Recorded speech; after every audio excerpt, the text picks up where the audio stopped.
Chapter 802. The storm is coming, and the building is about to collapse. Yin Chaozong had suddenly disappeared, and there was a high possibility that something had happened to him. Su Xingwei did not need to think to know that it was definitely Qin Sheng who had done it. Otherwise, who would have such a big grudge against Yin Chaozong? As for the impact of Yin Chaozong's death on the Yin family, Su Xingwei was too lazy to think about these things. If he had to worry about everything, how tiring would his life be? Moreover, it was not him who forced Yin Chaozong to deal with Qin Sheng. It was Yin Chaozong who took the initiative to look for him. Therefore, Su Xingwei could not be blamed for Yin Chaozong's ending. However, Su Xingwei still felt that it was a pity that Yin Chaozong had died. After all, he still admired Yin Chaozong very much. Yin Chaozong was also quite good at creating trouble for Qin Sheng. It could be said that he had helped Su Xingwei a lot. Now that Yin Chaozong was dead, Qin Sheng had no more worries in Shanghai. This made Su Xingwei somewhat upset. Even the backup third master Wu had died. Qin Sheng was really cruel and merciless. However, it was still possible for them to make some trouble for Qin Sheng. The Yin family could make the best use of them. No matter how much trouble third master Wu caused, Qin Sheng's life in Shanghai would still not be easy. As long as the Qin family collapsed, they could deal with Qin Sheng in whatever way they wanted. Finally, what Su Xingwei had always wanted to confirm was to see the attitude of the Zhu family. After all, the Zhu family had a lot to say in Shanghai. If they suppressed Qin Sheng, they could also see the attitude of the Zhu family. In this way, he could be more certain about how to deal with Qin Sheng in the future. Su Xingwei acted very quickly. After discussing with the elders in his family, he directly sent people to Shanghai. Actually, this matter could be either big or small. If it was a big matter, they could pour a lot of dirty water on Qin Sheng. If it was a small matter, they might not be able to find out that it had anything to do with Qin Sheng at all. It would depend on how they handled it. In Beijing, in the Sihiyuan of the Qin family, Qin Chang'an returned home at 4 o'clock, which was rare. These days, if Qin Chang'an went out, he might not come back until 2 or 3 o'clock at night. If he did not go out, he almost stayed in the study. Only Gongsun was qualified to enter his study. Even Qin Ran and Qin Jing were not allowed to enter the study at will. No one knew what he was doing. Today, Qin Chang'an seemed to be in a good mood. He called Qin Ran and Qin Jing in advance and told them to go home for dinner. He wanted to cook personally. The sun rose from the west today. Qin Chang'an had not cooked for a long time. Originally, Qin Ran had a dinner party in the evening. Since the old man had called her, she could only turn it down without hesitation. However, she was a little suspicious in her heart. Why did the old man suddenly want to cook? Was it a good thing or a bad thing? No matter whether it was a good thing or a bad thing, in fact, it was related to the crisis of the Qin family. Qin Jing didn't think too much about it. When he heard that his uncle was going to cook personally, he quickly promised to come back earlier to help. When Qin Ran and Qin Jing came back, Qin Chang'an was busy cooking in the kitchen. Gong Sun and the two chefs were helping him at the side. They seemed to be doing well. This was totally different from the usual Qin Chang'an. Qin Jing, who was at the door, widened his eyes. Qin Ran and Qin Jing wanted to come in to help, but they were directly driven out by Qin Chang'an, who said that Gong Sun and the two chefs were enough. They could just wait in the living room obediently. He had prepared fruits and desserts for them to fill their stomachs first. Dinner would be ready soon. Qin Ran and Qin Jing left helplessly. As soon as they arrived in the living room, Qin Ran called Qin Sheng without hesitation. Qin Sheng had just picked up Lin Su and was about to go for dinner. After greeting her, he asked with a smile, "Sister, what's wrong?" Before Qin Ran could say anything, Qin Jing, who was next to her, said, "Brother, do you know that uncle cooked for us today?" Upon hearing this, Qin Sheng was stunned. At this moment, the old man was still in a good mood. He could not help but ask, "Sister, what's going on? What's wrong with the old man?" Qin Ran shook her head. "I don't know. He called us in the afternoon and asked us to come back early. It's a pity that you didn't have a chance." "Well, is something wrong?" Qin Sheng frowned and asked. Qin Ran said thoughtfully, "I'll try to find out when we eat. I'll tell you later." Qin Sheng nodded and said, "Okay, I'll wait for your news." At this time, Qin Jing interrupted and said, "Brother, When will you bring sister-in-law back? I miss you. Come back soon. What's so good about Shanghai? Beijing is our home. Ha ha. Little girl, you can come to Shanghai. Your sister-in-law and I will take you to eat, drink, and have fun. Qin Sheng responded with a smile. Lin Su also smiled and said, Yeah, if you are free this weekend, you can come to Shanghai for a few days. I miss you too. Qin Jing pouted and said, Let me think about it. After chatting for a while, they ended the video call. However, they were a little uneasy, especially Qin Sheng. Uncle Gongsuan's words on the phone a few days ago made it hard for him to calm down.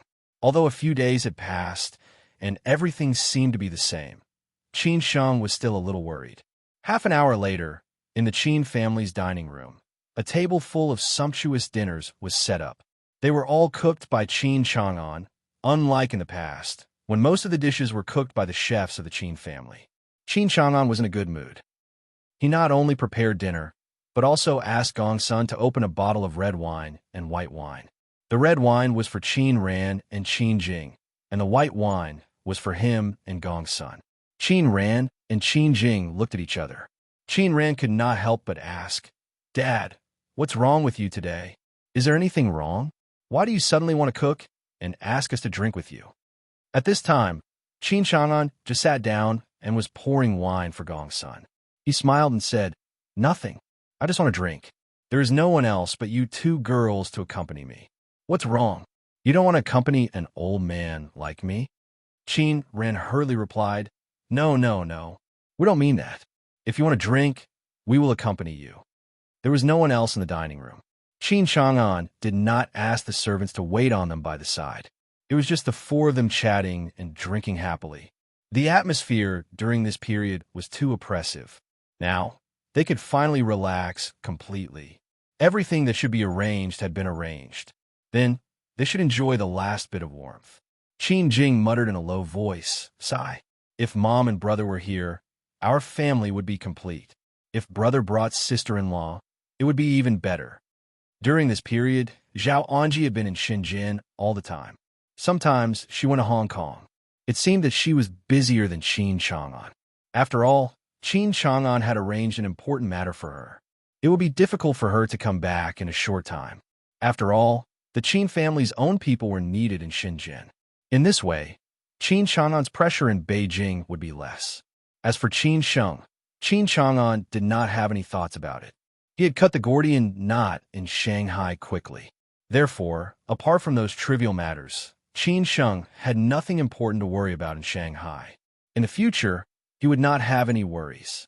In fact, when he had asked Qin Sheng to go to Shanghai in the beginning, apart from letting Qin Sheng solve his previous matters, it was more for the relationship between Qin Sheng and the Zhu family. As for the reorganization of the company in Shanghai, Qin Chang'an had never cared about it. He did not ask about it at all, because it was too insignificant. Finally, there was Lin Su, whom Yaya had mentioned. This was also something that gave Qin Chang'an a headache.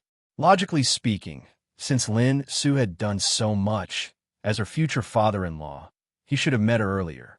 However, because of the Qin family's current situation, Qin Chang'an had not met her. It was not that he was dissatisfied with Lin Su. On the contrary, he was very satisfied with what Lin Su had done. If these things had not happened, he might have married Qin Sheng and Lin Su this year. In this way, the Qin family could have a son earlier. It was a pity that this thing happened. Qin Chang'an was very clear that once he fell, it would be very difficult for Qin Sheng to support the Qin family, which was a big ship. Qin Sheng needed enough external forces to push forward, such as the Zhu family's attitude, the backup arranged by his grandfather, and especially the engagement with the Song family. If it had not been for Lin Su, Qin Chang'an would definitely have mentioned this thing after Qin Sheng came back. Because the Song family's background was very important to the Qin family and Qin Sheng in the future. Not to mention old Master Song status, Song Ruyu alone was enough for Qin Chang'an to think of ways to marry Qin Sheng, not to mention the engagement with the Song family.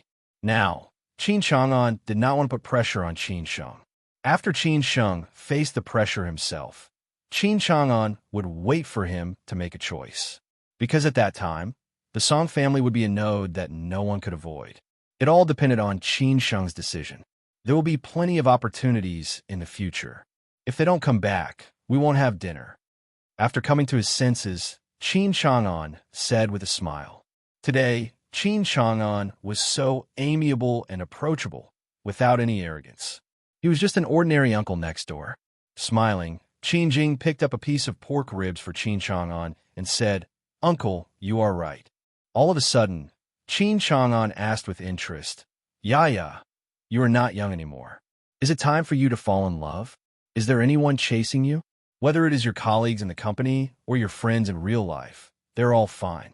Let me check them out for you." Hearing his uncle's teasing, Qin Jing blushed and said, "Uncle, I am still young. I'm not in a hurry to fall in love. Do you want me to get married earlier? What do you think? I am afraid that you will learn from your sister. I have prepared this dowry for more than 30 years, but your sister just does not give me a chance. What do you think I should do?" After teasing Qin Jing, Qin Chang'an made fun of Qin Ran. He did not have any requirement for this daughter, as long as she liked this man.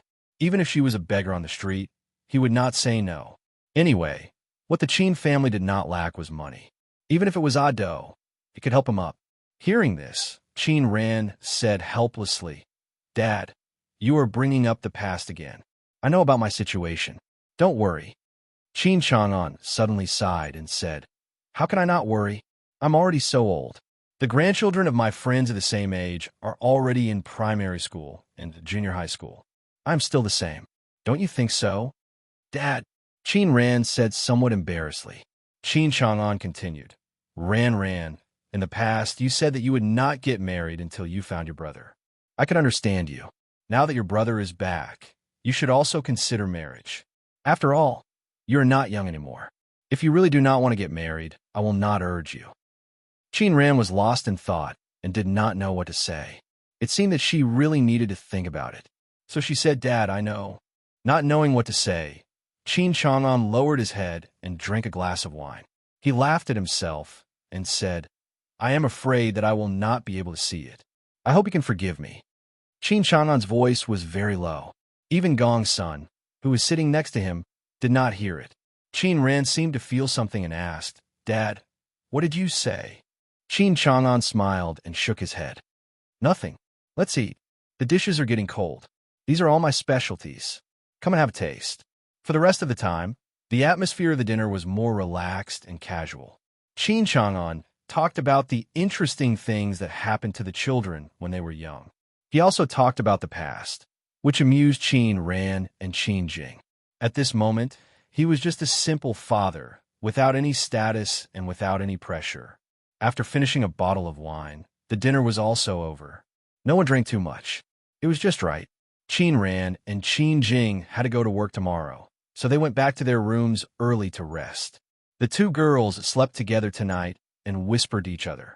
Qin Chang'an did not rest. After dinner, he went into the study and sat alone in the study, smoking. When Gong's son came in, Qin Chang'an asked him to rest early. He did not need to accompany him. He just needed to be alone for a while. Gong's son sighed and left. Qin Chang'an just sat in the study and smoked for the whole night. He thought about many things and many people. His life could be regarded as a legend. He didn't know how others would judge him. Anyway, he didn't care about it. Qin Chang'an sat in the study and smoked for the whole night. After dawn, Qin Chang'an still did not walk out of the study. In the past, he would do morning exercises at this time and then go out after breakfast. He would go to the company or meet his friends. This was his rhythm of life, but not today. When Qin Ran and Qin Jing got up and had breakfast, they were a little surprised that they did not see Qin Chang'an. Gong's son said that Qin Chang'an was still sleeping. However, he was too tired recently. Qin Ran and Qin Jing did not think much about it. After breakfast, they went to work. In the study, Qin Chang'an squinted. No one knew whether he was thinking or sleeping. At this moment, the familiar phone rang. Qin Chang'an directly hung up and did not pick it up. The phone did not ring again. At this moment, he walked out of the study slowly. He seemed to have aged a lot. His hair, which had originally been a little shocking, seemed to have turned white overnight. If Qin Ran and Qin Jing had seen this, they would have been heartbroken. Therefore, Qin Chang'an did not let them see it.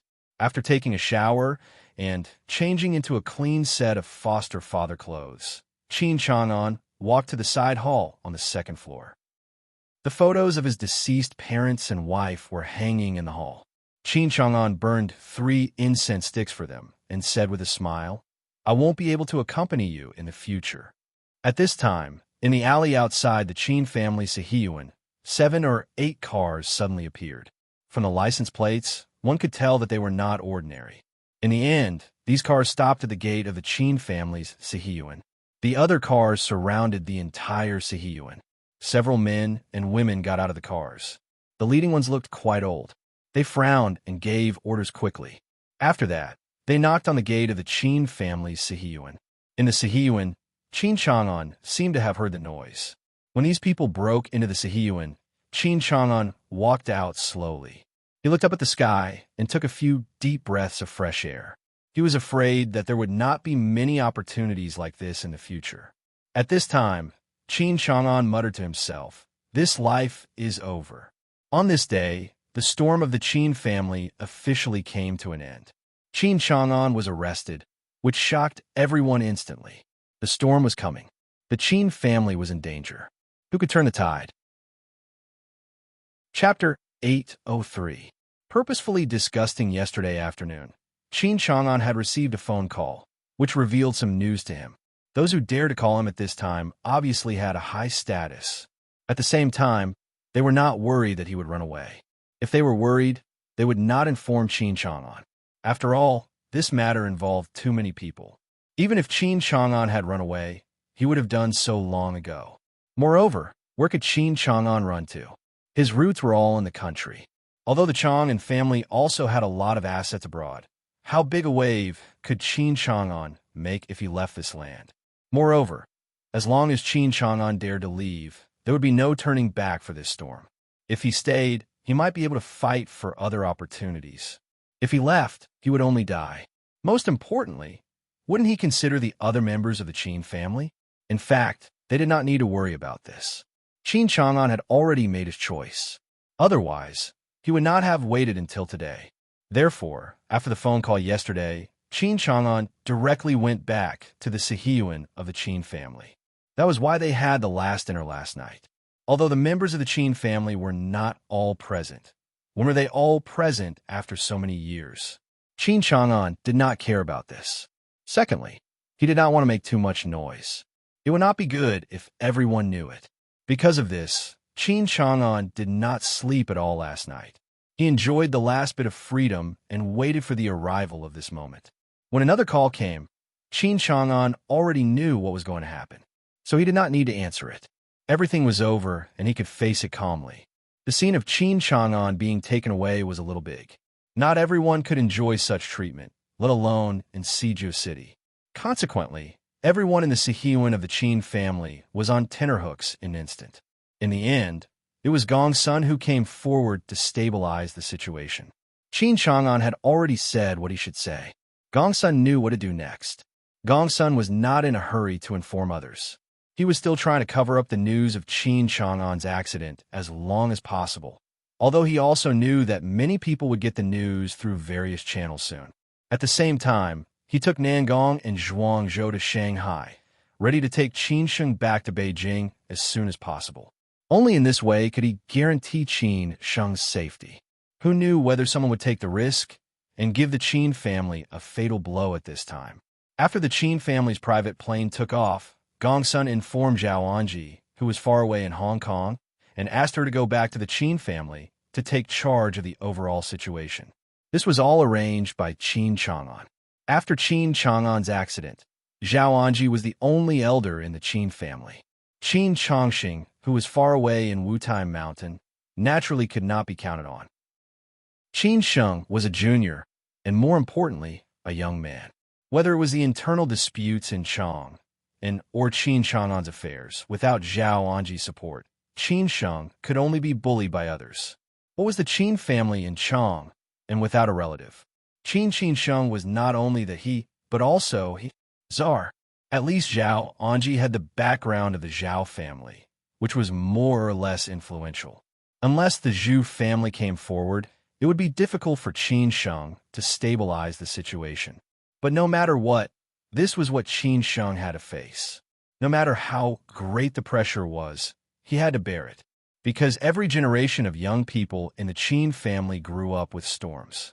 Qin Chang'an was like this in the past. Since then, Qin Chang'an had been rising rapidly. Now it was Qin Sheng's turn. In Hong Kong's Mandarin Oriental Hotel, Zhao Anji was about to meet a distinguished guest when she suddenly received a call from Gong Sun. Gong Sun said very simply and directly, "Sister Zhao, something happened to Master Qin." Hearing this news, Zhao Anji's expression changed instantly. She did not come to her senses for a long time and almost could not stand it. Fortunately, the two assistants next to her hurriedly supported her so that she did not fall. What was supposed to come had finally come. Although Zhao Anji had long expected that such a day would come, when it came, she still found it a little hard to accept. She had thought that she could count on luck and that Qin Chang'an would be able to get through by luck. However, the result was like this. After coming to her senses, Zhao Anji forced herself to calm down. After asking the two assistants to leave, she asked, "Does Qin Sheng know?" On the other side, Qin Chang'an shook his head and said, "Not yet. I am on the plane to Shanghai to pick Qin Sheng up and go back to Beijing in person. This is a very important matter. I'm a little worried, although the news has not spread yet." Zhao Anji did not hesitate at all and said, "I'm going back to Beijing now." In Shanghai, the sky was clear after the rain. It was sunny and sunny. It was really a good weather. After getting up today, Qin Sheng felt a little short of breath. He did not know what was going on, but he always felt that something was going to happen. It seemed to be an intuition. Every time he had this intuition, it was definitely not a good thing. After coming back last night, his sister sent him a video call again and told him about what happened during the meal. It seemed that there was nothing wrong with the old man, except that he talked a little more than usual. But his sister said that she would keep an eye on the old man and inform him immediately if anything happened. So he did not receive his sister's call and did not have to worry about the situation in Beijing. Yesterday morning, Qin Sheng went out and met second uncle Yin. Second uncle Yin left in a hurry. He did not know what the Yin family would do next. Bao Fan was already keeping an eye on the Yin family. They were afraid that after losing Yin Chaozong, the only heir, the Yin family would do anything in desperation. But so far, the Yin family seemed to be very calm and did not do anything. However, when Qin Sheng went out this morning, although he did not meet the Yin family again, he met the police, which was more terrifying than the Yin family. Two police cars directly stopped Qin Sheng's car. A few policemen got out of the car very politely and said to Qin Sheng, "Mr. Qin, please come with us. We suspect that you are related to a missing person case." Yang Daniel blocked in front of Qin Sheng and said, "Missing person case? What missing person case? Do you have any evidence?" The leading policeman, who was in his 30s, chuckled and said, "Hello, we are just asking Mr. Qin to go back and cooperate with us to make a statement. If there is nothing else, it should not take long. We hope Mr. Qin will not make things difficult for us." Although they did not know who this young man was and who he had offended, their boss could only follow the instructions of a leader in the municipal bureau. When the police appeared, Qin Sheng was guessing who was behind this. Was it the Yin family or Su Xingwei and the others behind the Yin family? Anyway, they were definitely targeting him. Even if they could not find any evidence, they wanted to make him be involved in Yin Chaozong's matter. After all, he had the deepest grudge with Yin Chaozong. As long as the government got involved, he would not be able to get away with this matter and could also make a fuss in the future. Qin Sheng did not resist. He asked the others to send Lin Su to the company first. After saying a few words to Lin Su, he followed the few policemen to the police station calmly. If he did not go, people would think that there was something fishy and so on. Qin Sheng did not want to continue to be entangled in this matter. He just let them mess around. Anyway, Yin Chaozong was already dead and the murderer was not him. This was enough. Just like this, Qin Sheng stayed in the police station for 2 hours. The few policemen not only asked him about his schedule for the past few days and so on, but also asked him about the grudge between him and Yin Chaozong and so on. Qin Sheng said what he needed to say. Of course, it was not that exaggerated. It was just a simple narration. Just when the statement was about to end, the leader of the police station suddenly came in and signaled for them to stop. At the same time, he glared at the two subordinates who were not very polite. After asking them to leave, he walked up to Qin Sheng and said, "Mr. Qin, I'm sorry. Some people did not follow the rules and made you feel wronged." This sentence made Qin Sheng a little surprised. He did not know the identity of this man, nor did he know what this man meant by this. He looked at this leader who seemed to be of a high rank with a puzzled face and said, "May I know who you are? Professor Zhu is already waiting outside." The middle-aged man did not say much and did not want to get involved too much. After all, it was already a fight. He only needed to go through the procedures according to the rules. After the middle-aged man finished speaking, Qin Sheng understood what he meant. Professor Zhu was naturally his aunt. It turned out that his aunt had stepped in. Maybe Lin Su had called his aunt. Someone was using his connections in Shanghai to investigate Qin Sheng. This was obviously a slap in the face to the Zhu family. If there was really evidence that Qin Sheng was involved in these things, he would not say anything and would even take the initiative to avoid arousing suspicion. However, it was obvious that someone was trying to discuss the Zhu family. At this time, the middle-aged man called his two subordinates in and asked if they had finished taking the statement. The two policemen hurriedly said that they were done. So the middle-aged man politely sent Qin Sheng out of the branch office. Fortunately, the leader had informed him in advance.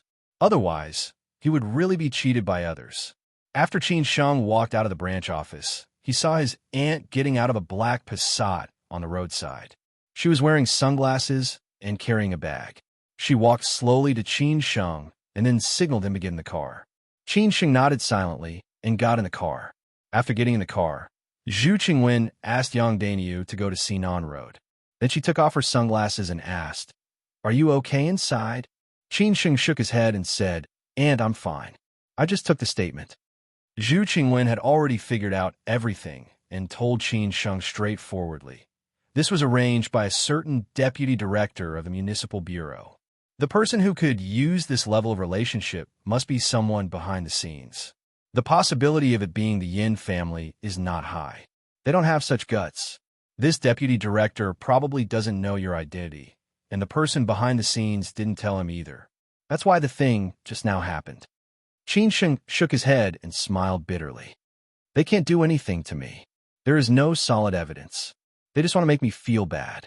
Well, this is also why I came forward. This kind of thing will not happen in the future. Zhu Qingwen said lightly.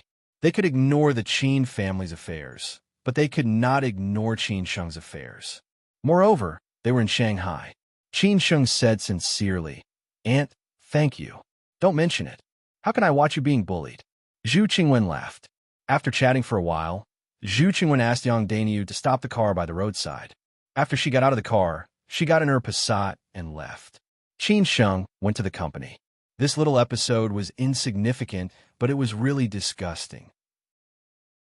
No wonder he was flustered and short of breath this morning. However, Qin Sheng did not know that more important things were yet to come. Half an hour later, Qin Sheng walked into the office of the World Financial Center.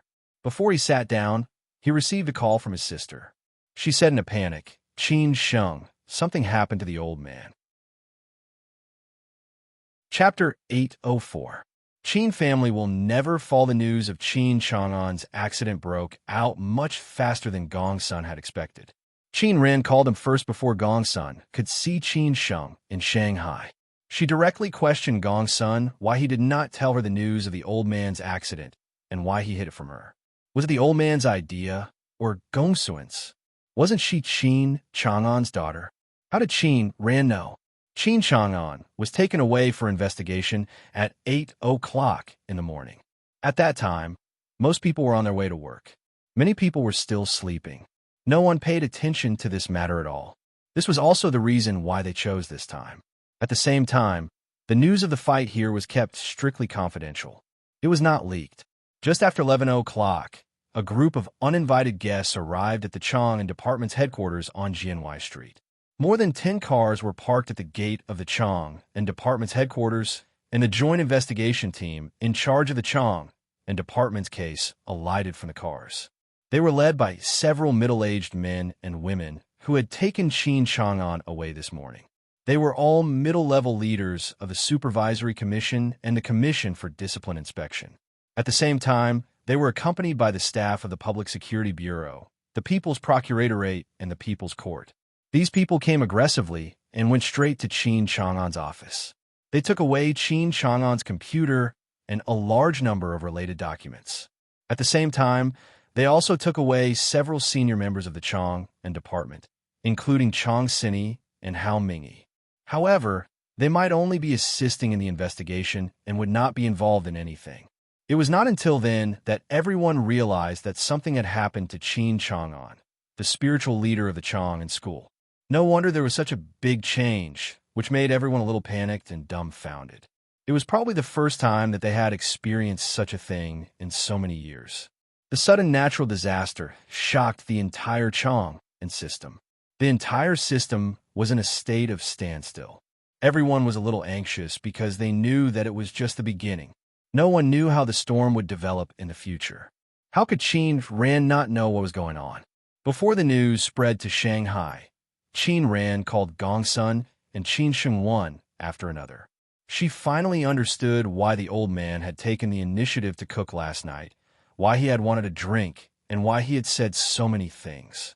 It turned out that this was the last dinner. It turned out that he was making arrangements for his funeral. Qin Ran felt a little regretful. He regretted not drinking more with the old man and chatting more with him. He also regretted not spending more time with him. He was really old and tired. However, it was useless to say all these things now. Qin Ran felt a little regretful. Gongsun was not afraid of anything and said that these were all arranged by Master Qin. He wanted to bring Qin Sheng back to Beijing as soon as possible in case of any accidents. After all, Qin Sheng was the only man in the Qin family now. At this time, no matter what, he had to shoulder the Qin family's affairs. Secondly, he would inform Zhao Anji, who was far away in Hong Kong, to ensure that the Qin family would not be in a mess. Qin Ran did not say anything more. After hanging up the call with Gongsun, she called Qin Sheng. She reckoned that Qin Sheng still did not know about it, so that he could be prepared and not be unable to accept it in a short time. After all, the following days would not be easy. After Qin Sheng heard the news, like everyone else, he was so shocked that he did not speak for a long time. Everyone knew that if the situation did not take a turn for the better, something would happen to the old man sooner or later. Otherwise, why would there be so many rumors and slanders in the outside world? Moreover, Qin Sheng was already mentally prepared for the phone call some time ago. However, even so, after Qin Sheng heard the news, he still could not calm down for a long time. He was very clear that after the crisis more than 20 years ago, the Qin family was once again in the limelight. At that time, the Qin family had paid a heavy price, but in exchange, it did rise abruptly for more than 20 years. What would the ending be this time? After coming back to his senses, Qin Sheng told himself that from this moment on, he was the Qin family's future and hope. After coming back to his senses, Qin Sheng told himself, from this moment on, you are the future and hope of the Qin family. You have to pull yourself together, be strong, and face all the pressure. The Qin family depends on you. They need you. Everyone is watching you. You can't say that you're tired, you can't lower your head, and you can't admit defeat. You have to tell everyone that the Qin family is not really finished without Qin Chang'an. Sister, when did it happen? Qin Sheng asked calmly. No one could feel the ups and downs in his heart. Qin Ran, who was on the other side, could imagine her brother's current state. During the time when Qin Sheng was absent-minded, she did not say anything, nor did she give Qin Sheng any pressure. Qin Sheng was not the only Qin family. The Qin family also had her, Qin Ran. She would help the Qin family to tide over the difficulties together with Qin Sheng. Qin Ran said truthfully, at 8 o'clock in the morning, the old man was taken away. At 11 o'clock in the afternoon, the joint investigation team entered the group and took away the relevant documents and executives. Qin Sheng thought for a while and said directly, I'm going back to Beijing now. Qin ran, comforted him in a hurry. Don't worry. Uncle Gong's son has already arrived in Shanghai. He will pick you up and take you back to Beijing. I'm here in Beijing. Auntie is also on the plane back. You should be prepared before you leave. Remember to tell Grandma. If Grandma asks, just say that you have something to do. Qin Sheng nodded silently and said, I got it. After hanging up the phone, both of them were already busy. Although Qin Ran was only the person in charge of a subsidiary in the Chong and Group, she was a shareholder of the Chong and Group. Qin Chang'an had given her enough shares. At this time, she had enough power to deal with the Qin family's affairs. Therefore, the most important thing now was to stabilize the Chong and Group. At the same time, how to announce the news to the public and so on. It was estimated that those people had already started to take action, so time was a little tight. Qin Sheng was also busy. He took the lead to call Yin Pan into the office and said, Yin Pan, pack up. Let's go back to Beijing now. Now? Boss Qin, why so suddenly? Yin Pan was very surprised. Qin Sheng did not say much. He directly said, go back and pack up now. I'll ask the company to send you there. We will meet directly at the airport later. Yin Pan found that Qin Sheng's expression was very strange. She guessed that something must have happened in Beijing. Although she had not received the news yet, she had heard a lot of rumors about the Chong and Group. Therefore, she guessed that it might be this matter. Before Yin Pan walked out of the office, Zhongshan rushed into the office in a hurry. He frowned and said, Qin Sheng, something happened. Qin Sheng waved his hand and gestured for Yin Pan to go back and pack up first. After Yin Pan left, he said, I already know. Well, what I want to tell you is that the board of directors told you to go back to Beijing as soon as possible. There will be a temporary meeting of the board of directors tomorrow morning, Zhongshan said. They cannot contact Qin Sheng, so they could only contact Zhongshan directly. Qin Sheng's expression changed slightly. It seemed that some people were ready to take action and want to strike first. Therefore, he had to hurry back to Beijing. As for the situation of the board of directors tomorrow, he would know after he went back. Qin Sheng arranged in a low voice, I'll go back to Beijing later. Brother Zhong, I'll leave Shanghai to you. After you make arrangements here, go back to Beijing immediately. I still need your help. Things were too sudden. Zhongshan could not leave directly, although he also needed a professional like Zhongshan to help him in Beijing. After Qin Sheng said that yesterday, Zhongshan had already arranged things. However, he did not expect it to be so sudden.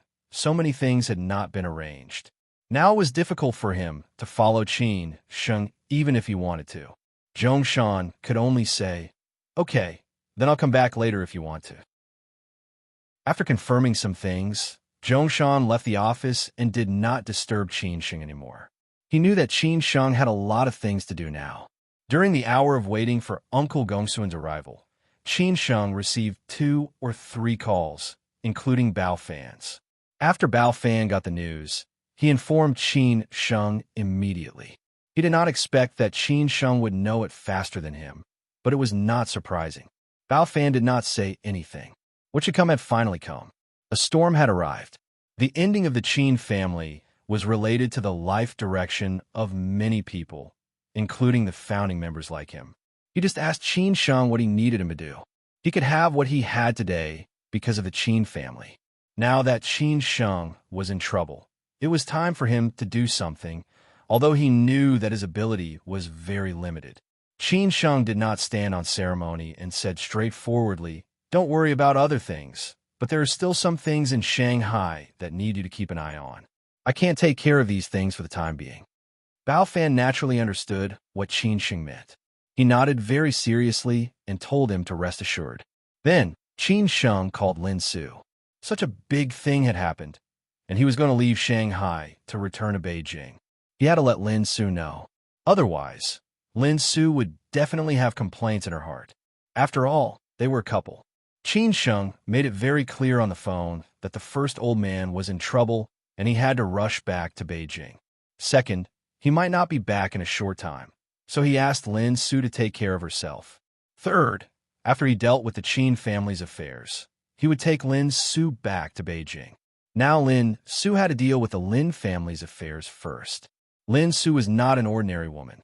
She was smarter than most women. Although she was shocked by the news, she knew that Qin Sheng did not need comfort. He only needed understanding and support.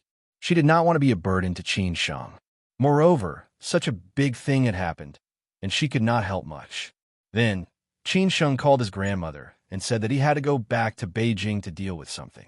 It might take a few days. During this period, he could not visit her. However, he would call her every day. If she missed him, she could also call him. He also asked her to take care of herself and listen to the medical staff and so on. The old lady did not suspect anything. She smiled and told him to rest assured. In the end, Qin Sheng asked Changbaji, Yujbak, and the others to accompany him back to Beijing. Yang Dainyu stayed in Shanghai. After all, Yang Dainyu was asked by Changbaji to help him, and it was only because of the matter in Shanghai. Now that the matter in Shanghai was over, Yang Dainyu's task was also over. Qin Sheng could not ask too much from Yang Dainyu. There were still many things that Qin Sheng could not care about.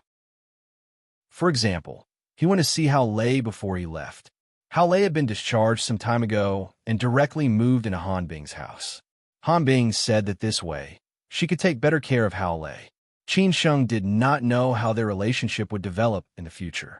Now that it seemed to be going well, he could not care about these things anymore. For example, he should tell Xue Qingyan and Small Ant, but Qin Sheng really could not care about them. Moreover, what should he say when he took the initiative to call? He thought that they would know soon. When Qin Sheng finished arranging everything, Gong Sun had already arrived at the World Financial Center with Zhuangzhou and Nangong. Qin Sheng set off for Beijing. Chapter 805. Let's wait and see.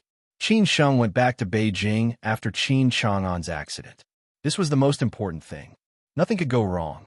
That was why Gong Sun came to Shanghai to pick Qin Sheng up in person. When he saw Qin Sheng, Gong Sun, who had aged a lot, looked serious. He walked to Qin Sheng slowly and held his shoulders tightly.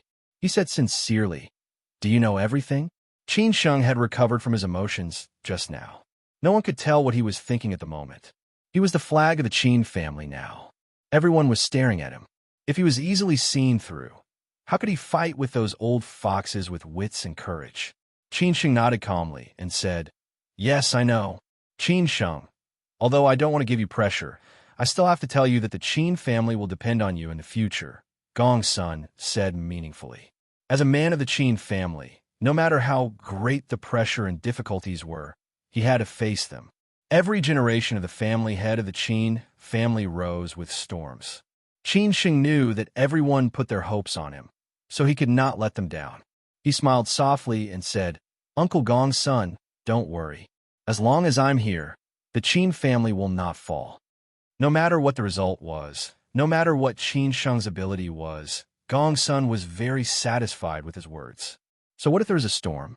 As long as the Qin family could not be defeated, the Qin family would rise again sooner or later. Since that's the case, let's make the storm even fiercer. Not far away, Zhuangzhou and Nangong did not say anything.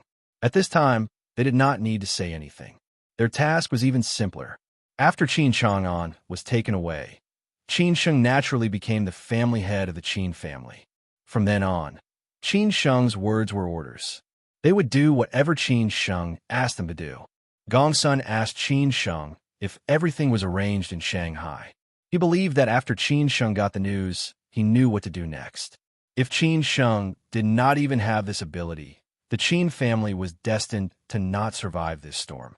Qin Sheng smiled and nodded. "Yes, everything is arranged. Let's go directly." They did not waste too much time. Gong Sun, who was at the airport, had already informed him. Qin Sheng did not need to go home to take anything. After all, the Sihiyuan of the Qin family had everything. If he forgot something, Lin Su could mail it back to him. By the time Qin Sheng arrived at the airport, the others had already arrived. Yin Pan was handling the procedures for everyone, while Changbaji was chatting with Yujbak.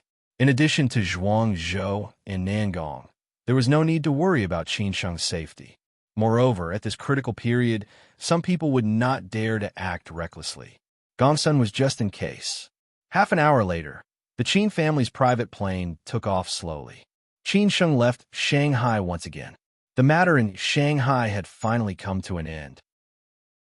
He did not know when he would return to Shanghai again. He reckoned that he would have to wait until the crisis in the Qin family was over. This time, he returned to Beijing with great pressure. To be honest, Qin Sheng's courage was commendable. However, he still lacked some confidence. After all, the strength of the opponent this time was far from what he had faced in the past. After boarding the plane, Qin Sheng closed his eyes to rest. No one knew whether he was sleeping or thinking about something. Gongsun did not let the air stewardess disturb Qin Sheng. Qin Sheng needed time to digest this matter. At the same time, he also needed time to think about what to do next. All the pressure had been placed on him. In Beijing, halfway up the fragrant mountain, an old man who was over 60 years old was climbing the mountain. There were two middle-aged men beside him. Judging from their temperament and clothes, they were not ordinary people. In front of and behind them, there were 4 or 5 bodyguards who kept a distance from them. Compared to their physical strength, the bodyguards seemed to be more skillful and at ease. After a few minutes, the old man was finally tired. He gestured for them to take a rest under a pavilion by the roadside. After taking a glass of water from the bodyguard and drinking a few mouthfuls, he smiled at the two middle-aged men and said, "After waiting for so long, we finally got this news. Let's find a place to have a drink tonight to celebrate." This old man was none other than the 6th uncle, who had caused a lot of trouble and pressure to the Qin family. In the series of actions against Qin Chang'an, the 6th uncle could definitely be regarded as the mastermind behind the scenes. The most incredible thing was that the 6th uncle had also helped Qin Chang'an a lot. They could be said to be teachers and friends. They had been working hand in hand for all these years. Now, they had fallen out with each other and were in such a big trouble. The elegant middle-aged man beside the 6th uncle was Zhe Yuan, who had been in close contact with him during this period. The other man, who was looking at the scenery in the distance, was the tycoon of the Su family. He was Su Xingwei's father, Su Tsongi. The 3 tycoons had received the news of Qin Chang'an's accident from different channels. That was why they had taken the initiative to meet at this place to discuss some things in the future. This must be celebrated. No matter how Qin Chang'an resisted, the result was still the same. If he had known this earlier, he would have taken the initiative to admit defeat. How could there be so much trouble? Su Tsongi snorted. Although he had not shown up many times, this was because of his different status. He had given advice and suggestions many times. Among the 3 men, the 6th uncle was the most senior and had the most experience. Su Tsongi had a higher status in the government. Zhe Yuan was their junior. However, Zhe Yuan's identity was not simple, and his power was not small. He said thoughtfully, "6th uncle, Uncle Su, at this time, it is better for us to keep a low profile. Although Qin Chang'an has fallen, we are still not clear about the attitude and strength of the people in charge of Yu Chang'an's faction. We still need to be careful. If we push Qin Chang'an too far, he will destroy everything." "Not necessarily. If he dares to do so, don't blame us for being more ruthless," the 6th uncle squinted and said. What he had told Qin Chang'an was a plan after the compromise of several parties. As long as Qin Chang'an took all the responsibility, the Qin family would still be the actual controller of the Chang and faction, and these families would still support the Qin family. However, Qin Chang'an was not willing to do so, so they could not blame him. Zhe Yuan still insisted on his own opinion and said, "6th uncle, it is better to be safe than sorry. Let's wait and see." Since Zhe Yuan said so, let's listen to him and see what the higher-ups think.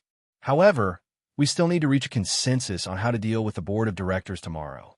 Su Tsongi's appearance this time was not as simple as a celebration. What the Su family valued was the interests of the Chang and faction. Otherwise, they would not have made such a big fuss.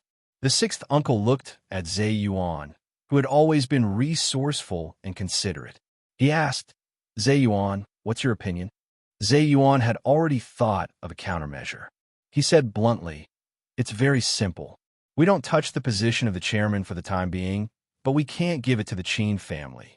Let's just wait for the storm to pass. If the position is too hot, what's wrong with giving it to the Qin family? As long as we control the board of directors, everything will still have to listen to us. Secondly, The most important thing for the board of directors tomorrow is how to announce the news to the public and how to benefit us. On this point, the Qin family will definitely argue for it. They may quarrel with each other. In the end, we still have to see the attitudes of the other parties. At this time, everyone is holding back. The sixth uncle frowned slightly and said, "You mean when we announce the news to the public, we should try to shift all the blame to Qin Chang'an? We can't let the public think that the Chang and faction has a problem?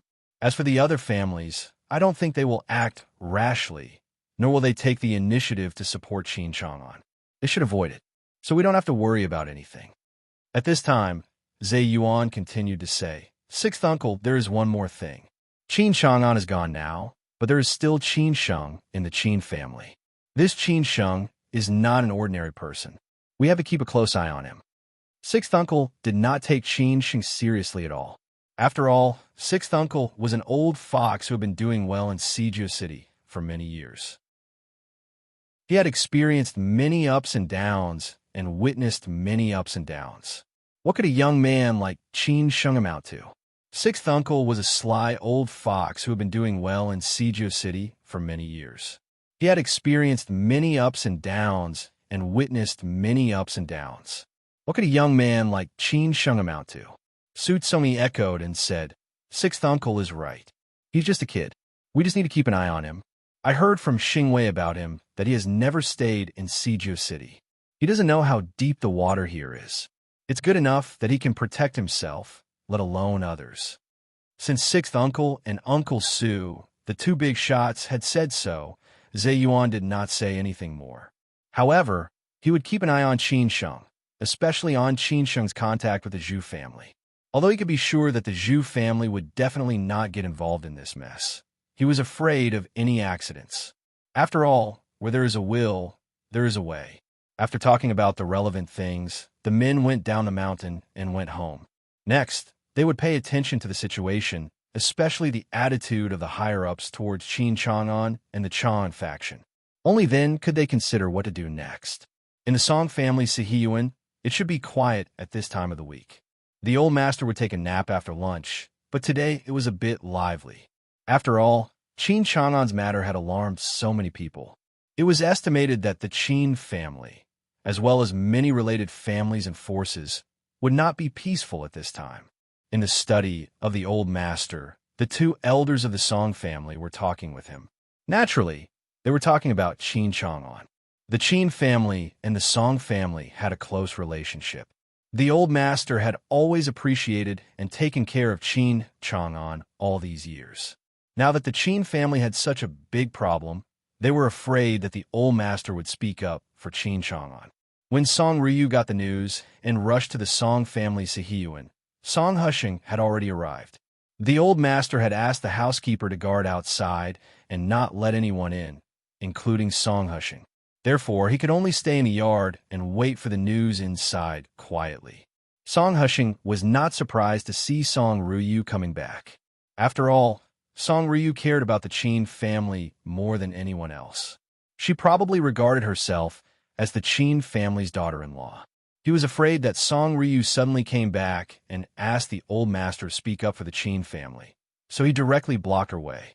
Song Ryu's expression changed slightly, and she stared at Song Husheng angrily. Chapter 806. The Song family's attitude for ordinary people. This news might only be known from the TV news or the internet after a period of time. However, for families at the top of the pyramid like the Song family, it was very easy to find out about this news. After all, news in this circle spread very quickly. Moreover, this was not confidential news. After all, this was a bit of a big movement this time. After the two elders of the Song family got the news, they immediately rushed back to the old master's place. Qin Chang'an had met the old master a few days before the accident. As for what they talked about, the younger generation didn't know. Although they were familiar with Qin Chang'an, they had been drifting apart these years. What's more, they had different circles of friends. At this moment, Song Husheng and Song Ryu's father were in the old master's study. The old master didn't let anyone in. Song Husheng was a little depressed. He was afraid that the old master would do that. After all, The old master had the power to do that. But it was overdrafting the Song family's reputation, which was not a good thing for the younger generation. He was afraid that the old master would take advantage of his seniority. Now that Song Ryu was here again, Song Hushing knew what she was going to do. So he stopped Song Ryu in her way. You can't sit still. Are you more anxious than Qin Sheng? Song Hushing said sarcastically. Maybe because the old master didn't let him in, he was more or less resentful. Since last time, there had been a gap between the brother and sister. Song Ryu had a lot of opinions about Song Hushing. Even though he was her brother, it was not his turn to teach her how to do things. So Song Ryu snorted and said, Song Hushing, what do you mean? Song Hushing found it funny and said, What do you mean? Why did you suddenly come back? How can I not know? The Qin family just had an accident, and you came back immediately. Do you want Grandpa to help you? Let me tell you, it's impossible. We won't get involved, not in the past and not now. Song Ryu was indeed more concerned about the Qin family's affairs. Since the Qin family was in such a big trouble, she had intended to call Qin Sheng. However, on second thought, Qin Sheng should be very busy at this moment, so she did not go and make trouble for him. She just wanted to ask her grandfather some questions. She did not want her grandfather to help the Qin family. She did not have the ability to do so, and she could not ask for it. I don't feel like talking to you, Song Wuxing said, glaring at Song Hushing. After saying that, Song Ryu was about to bypass Song Hushing and go to find her grandfather in the study. However, Song Hushing stopped Song Ryu and said, Song Ryu, I advise you to stop thinking about this. The Qin family's business is the Qin family's business. It's none of your business. Do you really think you are the daughter-in-law of the Qin family? Why are you so impatient? Song Wuxing did not care about Song Hushing's sarcasm at all. She knew that Song Hushing had a problem with Qin Sheng, or in other words, he also had a problem with the Qin family, so he did not want to see her getting too close to the Qin family. However, was she, Song Wuxing, such a person? It was just that Song Hushing was her brother, so she did not want to quarrel with him. Get out of my way. I don't want to talk nonsense with you, Song Wuxuang said firmly. Song Hushing behaved one way when he was outside, another way when he was at home, and another way when he was in front of Song Ryu. He said shamelessly, What if I don't let you do it? Are you going to beat me? TSK, TSK, TSK. Song Wuxuang really did not want to bother with Song Hushing, who was pestering her endlessly. She said angrily, You are really unreasonable. Song Wuxuang continued to make a detour, and Song Hushing continued to block her way. Song Wuxuang was about to lose his temper, but Song Hushing still did not give up. Fortunately, at this time, their father came out of the old master's study. Seeing that they were angry, he asked, What are you doing? Song Hushing explained with a smile, Dad, nothing. Ryu and I are just fooling around. Song Hushing's father glared at Song Hushing, and then said to Song Wuxuang, Ryu, your grandpa asked you to go in. He has something to say to you. At this time, Song Hushing could not sit still anymore. Why did his grandpa ask Song Wuxuang to go in instead of him? Obviously, his grandpa was partial to Song Wuxuang, which meant that his grandpa was very likely to stand up for the Qin family. How could that be?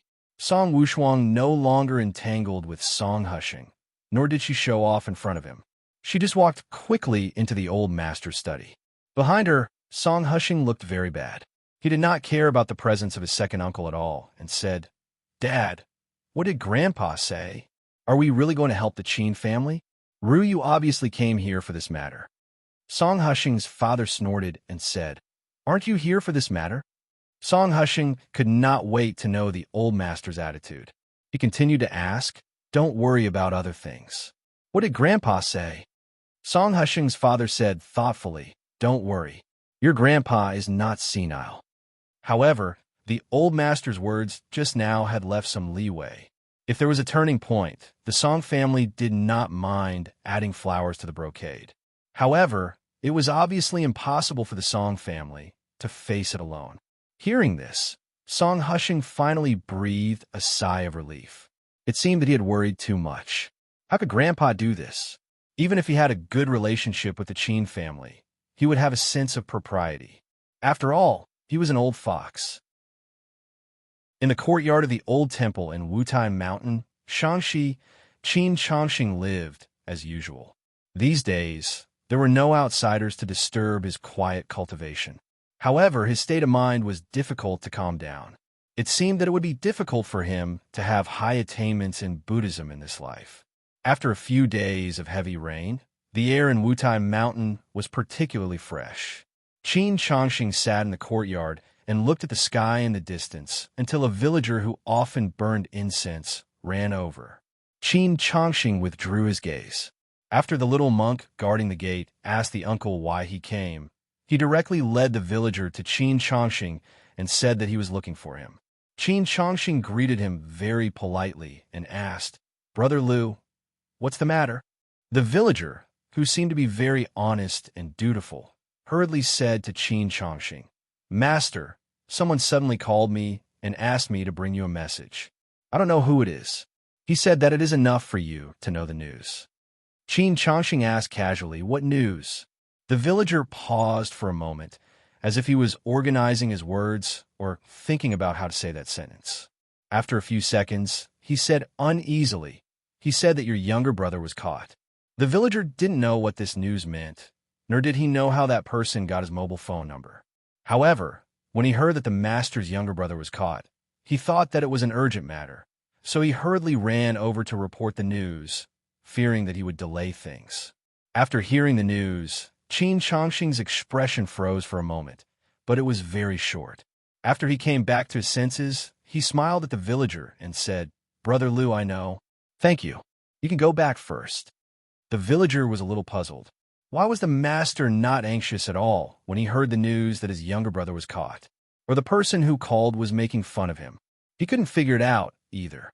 However, since the news had been passed, he left somewhat gloomily. After the villager left, Qin Chang'an pondered for a moment, slowly got up and walked out of the ruined temple. He sighed and said, "What should come has finally come." He had long known that this would be the result. How could such a big storm be over just like that? It seemed that he couldn't stay in this ruined temple anymore. He had to go out and find a place to lie low for a while. Otherwise, there would definitely be a lot of people coming to find him later. Out of sight, out of mind. It was estimated that if someone knew that Qin Changxing planned to do so, they would be disappointed more or less. Even if he didn't care about the affairs of the world, he should at least ask his brother if something happened to him. Qin Changxing was his biological brother. Was he, Qin Changxing, not a member of the Qin family? At 4:00 in the afternoon, Qin Sheng, who had been running all the way, finally returned to the courtyard of the Qin family. When Qin Sheng came back, the unstable courtyard of the Qin family finally had a backbone. Zhao Anji had arrived 2 hours earlier than Qin Sheng. After coming back, she had been thinking of all kinds of ways to contact, establish relationships, and inquire about news with Qin Ran. They had never stopped. However, the result was not satisfactory. Some who did have the ability either refused or said that they didn't know, while some couldn't get in touch with this level at all. Zhao Anji was somewhat disappointed and in a bad mood. Qin Jing had also heard the news. Seeing her mother and sister busy, she felt very distressed. However, she could do nothing to help, which made her very sad. She didn't know how her uncle was now. After hearing the news that her uncle was in trouble, she also came back to her senses like Qin Ran. It turned out that her uncle had already known the news in advance. After Qin Sheng entered the door, before he could say hello to his mother and sister, Qin Jing ran directly into his arms and hugged him tightly. She sobbed in a low voice and said, "Brother, you are finally back." Qin Jing was not deeply involved in the world. Such a big accident suddenly happened, so she must be frightened. She couldn't do anything to help and could only be frightened. Qin Sheng had to comfort her first and said, "Yaya, it's okay. It's okay. Don't think too much." Although Qin Sheng said so, Qin Jing still couldn't calm down. Zhao Anji didn't want her daughter to affect everyone's mood. After all, at this time, everyone's mood was very heavy. However, the most important thing now was how to face the dilemma and solve the problem. It was not to the extent of crying because things had not really reached that point. Zhao Anji comforted her daughter and said, "Yaya, be good. Go back to your room and rest first. Your brother still has important things to do." At the same time, she glanced at Nangong, who had just returned, and signaled him to take Yaya back to her room to rest first. Soon, Yaya was taken upstairs and left by Nangong. Everyone sat in the living room and prepared to discuss things. They all seemed to be a little worried. In the past, the Qin family had Qin Chang'an as the backbone. No matter what happened, Qin Chang'an was in front of them. Qin Chang'an seemed to have the magic power to make everyone in the Qin family believe that he could solve anything. However, now that Qin Chang'an was not there, what should they do? In the living room, Qin Sheng sat on the single sofa on the left. Zhao Anji and Qin Ran sat on the long sofa. Gongsun sat on the double sofa, and Chang Baji stood behind Qin Sheng. The others were not qualified to enter the living room. Chang Baji was bold because he was Qin Sheng's confidant. Since Qin Sheng trusted Chang Baji, others would not doubt anything. Everyone looked at each other and remained silent. In the end, Qin Sheng spoke first. Chapter 807. 2 things after Qin Chang'an's accident. Apart from Qin Changxing, Zhao Anji was the only elder in the Qin family. Logically speaking, Zhao Anji should be the backbone of the Qin family and should support the Qin family. However, Zhao Anji did not stand out. It was not that Zhao Anji did not dare to or was afraid of anything, but there were 2 reasons. First, the Qin family had always been ruled by men. Although women could also participate in family affairs, men had to be responsible for leading and making decisions. Moreover, Zhao Anji was only the daughter-in-law of the Qin family. Strictly speaking, Qin Ran and Qin Jing were both ranked before her. This was the rule of the Qin family for a long time. Second, Zhao Anji did not make the decision on her own. She was waiting for Qin Sheng to come back. The Qin family still had Qin Sheng, the direct male. If Qin Chang'an was no longer around, Qin Sheng would be the next. Which man in the Qin family did not rise with the storm? Only after experiencing this storm could Qin Sheng be truly powerful. This was a test and training for Qin Sheng. Qin Sheng could not and would not avoid it. Zhao Anji only needed to cooperate with Qin Sheng. This was also Qin Chang'an's arrangement before the accident. Gongsun had already told Zhao Anji about this. Qin Chang'an had said that no matter how capable Qin Sheng was, he must be in charge. He could do whatever he wanted. Even if Qin Sheng was not capable enough, and the Qin family completely fell in this storm, he would not complain, because this was the Qin family's destiny. At this time, it seemed that the Qin family's weakness could be seen. They had no more choices and arrangements when they encountered trouble. No wonder so many big families would choose a few wives and have a prosperous family. In this way, they could have more arrangements and avoid a lot of unnecessary risks. If this successor was not good enough, they could change to someone else. However, the Qin family did not have such an opportunity. Fortunately, Qin Sheng was not a playboy who only knew how to squander. Otherwise, Qin Chang'an would have to make other plans. In fact, the Qin family did not have such an opportunity. In fact, it wasn't that the Qin family didn't have such opportunities, but the Qin family's fate had always been rough. Old Master Qin had an older brother who was one of the first people to participate in the revolution. Unfortunately, he later died on the Long March. If he hadn't died, with Old Master Qin's brother's qualifications, his status would definitely not be low after the founding of the country. Even so, he had accumulated enough resources for the Qin family.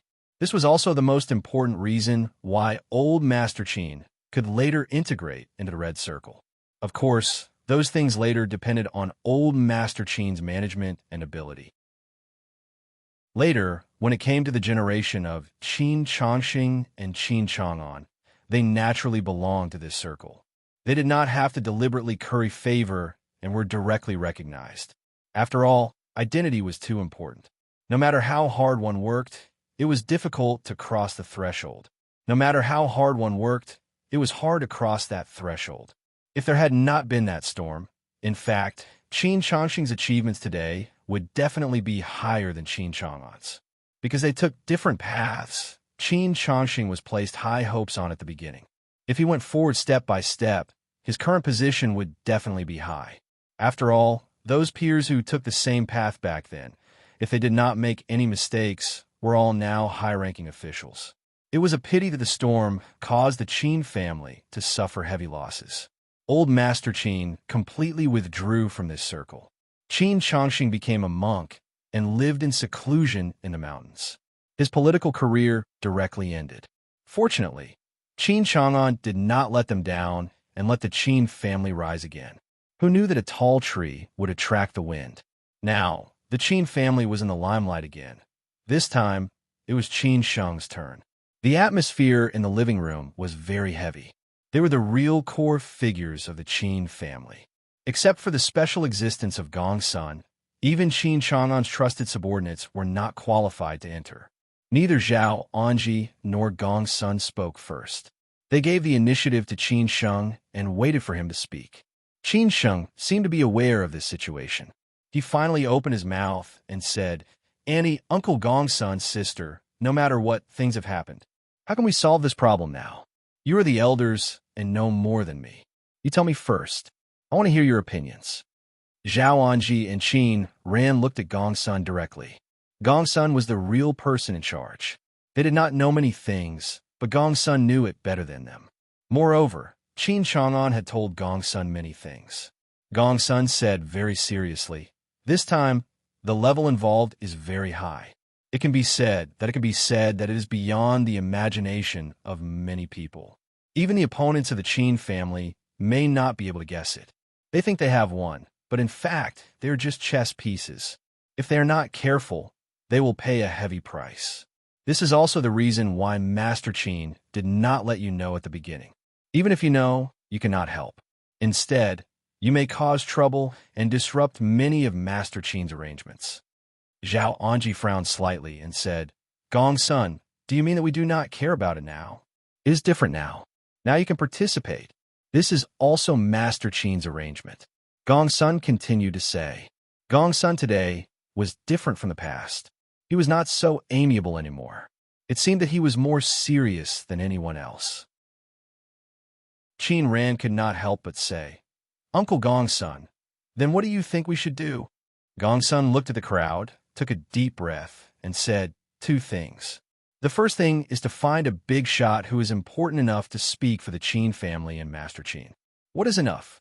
It is the kind that can directly talk to the top people." Hearing Gongsun's words, everyone looked a little embarrassed. How could they find such a big shot?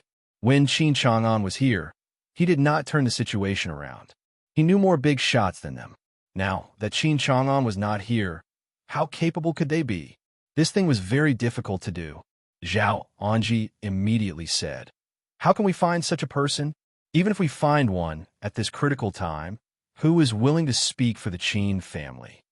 Qin Sheng said thoughtfully, "Uncle Gongsun, what is the second thing?" Gongsun said slowly, "Think of all ways to control the Chang'an system. We can never let the Qin family lose control of it." After Gongsun finished speaking, everyone was surprised again. Why was one thing more difficult than the other? Everyone knew that when Qin Chang'an was here, he had lost control of the board of directors. Losing control of the board of directors meant losing control of the Chang'an system.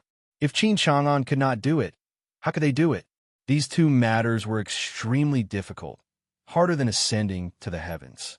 However, Gongsun said immediately, "Master Qin said that as long as we can control the Chang'an system, we can lose or compromise any interests. Only by controlling the Chang'an system can the Qin family be qualified to play with the first thing." After Gongsun finished his words, Qin Sheng seemed to think of something in his mind. He immediately chased after that thought. "I've said what I should say. Next, let's think about these two things," Gongsun said in a deep voice. Zhao Anji gritted her teeth and said, "Although these two things are difficult, we can try. Let's talk about the first thing first. In fact, at this time, there are not many people who can speak for the Qin family. First, they're not important enough. Second, they're not good at speaking. I can only think of two families. We could try." Qin Ran hurriedly said, "Auntie, Which two families? Zhao Anji said slowly. The first family, the Song family. The Song family is influential, and Old Master Song is a senior. Moreover, the Qin family and the Song family are friends for generations. Old Master Song has always appreciated your father. It is possible that we can try. Qin Ran shook her head directly and said, Auntie, it is impossible for the Song family. If the Song family could speak, my father would have spoken before he died. Moreover, my father met Grandpa Song several times before he died. Grandpa Song must have refused. Zhao Anji insisted, why not? How can we know if we don't try? When Qin Ran still wanted to say something, Qin Sheng asked directly, Andy, what about the second family? Zhao Anji said meaningfully, well, even if it is impossible for the Song family, the second family definitely can. That is, the Zhu family, where your grandmother is. When your grandfather was alive, he had a high status. Although your grandfather has passed away, your grandmother is still alive. So the resources of the Zhu family are still there. Moreover, your uncle is now in a high position in the military. As long as your uncle wants to speak for the Qin family, it is very easy. Qin Ran had already guessed what Annie wanted to say, but how could they not have thought of it? Qin Ran let out a long sigh and said, Auntie, you are very clear about the relationship between my father and my grandmother's family these years. It is impossible for them to speak for my father. It is not that we have not thought about it. I even went to find my uncle, but he directly refused. He said it was impossible. The Zhu family will not be involved in this matter. Zhao Anji was very disappointed when she heard this. She said, I can only think of these two families. If you think it is impossible, then what should we do? If it is impossible for them, no one will be willing to speak for the Qin family. Gongsun said tentatively, why not try? Qin Ran smiled bitterly and said, it is useless. Grandmother will not say anything, but the Song family will be very disgusted with us. If they speak for the Qin family, what benefits can the Song family get? Zhao Anji nodded silently and said, you are right. At this time, Qin Sheng suddenly said, how can we know if we don't try? What if? After Qin Sheng said this, everyone looked at him as if they felt that he was a little whimsical. However, Qin Sheng said, I will try. This is the only thing we can do now. Let's talk about the second thing. When Qin Sheng made the final decision, he was very imposing. The others did not say anything, as if Qin Sheng had made the final decision. Zhao Anji began to talk about the second thing. She said, although the second thing is also difficult, it is actually much easier than the first thing. Didn't your father say that we can give up any benefits? Don't those people on the board of directors want benefits? We just need to give them enough benefits. Qin Ran frowned slightly and said, Annie, they either want benefits or want to eliminate the Qin family. This is already known to all. The Qin family can only give them shares. If they lose the shares, the Qin family will lose control. It is easier said than done. Zhao Anji thought about it and agreed. In fact, she was also very clear about this point. If it were only for this little benefit, Sixth Uncle would not have made such a big move. Now the Chang'an system was a huge machine which could do many things. Therefore, they wanted to control the Chang'an system. The only way to control it was to eliminate the Qin family. Gongsun thought of a way and said, there is another way. That is to hold a shareholders' meeting and re-elect the board of directors. We will attack them one by one. What do you think? Zhao Anji shook her head and said, this is a way, but it will only be a wasted effort. Will Sixth Uncle let us do it? When we're doing it, they will definitely be doing it. Gongsun was silent. Zhao Anji was right. Their opponents were very powerful. How could they not take action? When they were talking about the second thing, Qin Sheng, who had been silent, suddenly said, since there is only one way, let's try it. As soon as he said this, everyone looked at Qin Sheng again. Qin Sheng was going to face the difficulties. Chapter 808. Chapter 808, Asking Eldest Uncle for Help. In the past, Qin Chang'an had always helped others solve their problems. Otherwise, he would not have been called a red-top businessman in Siju City. Because of this, the Chong and system had been involved in many fields. But today, Qin Chang'an was in trouble. Who could solve this big problem for him? The Song family or the Zhu family?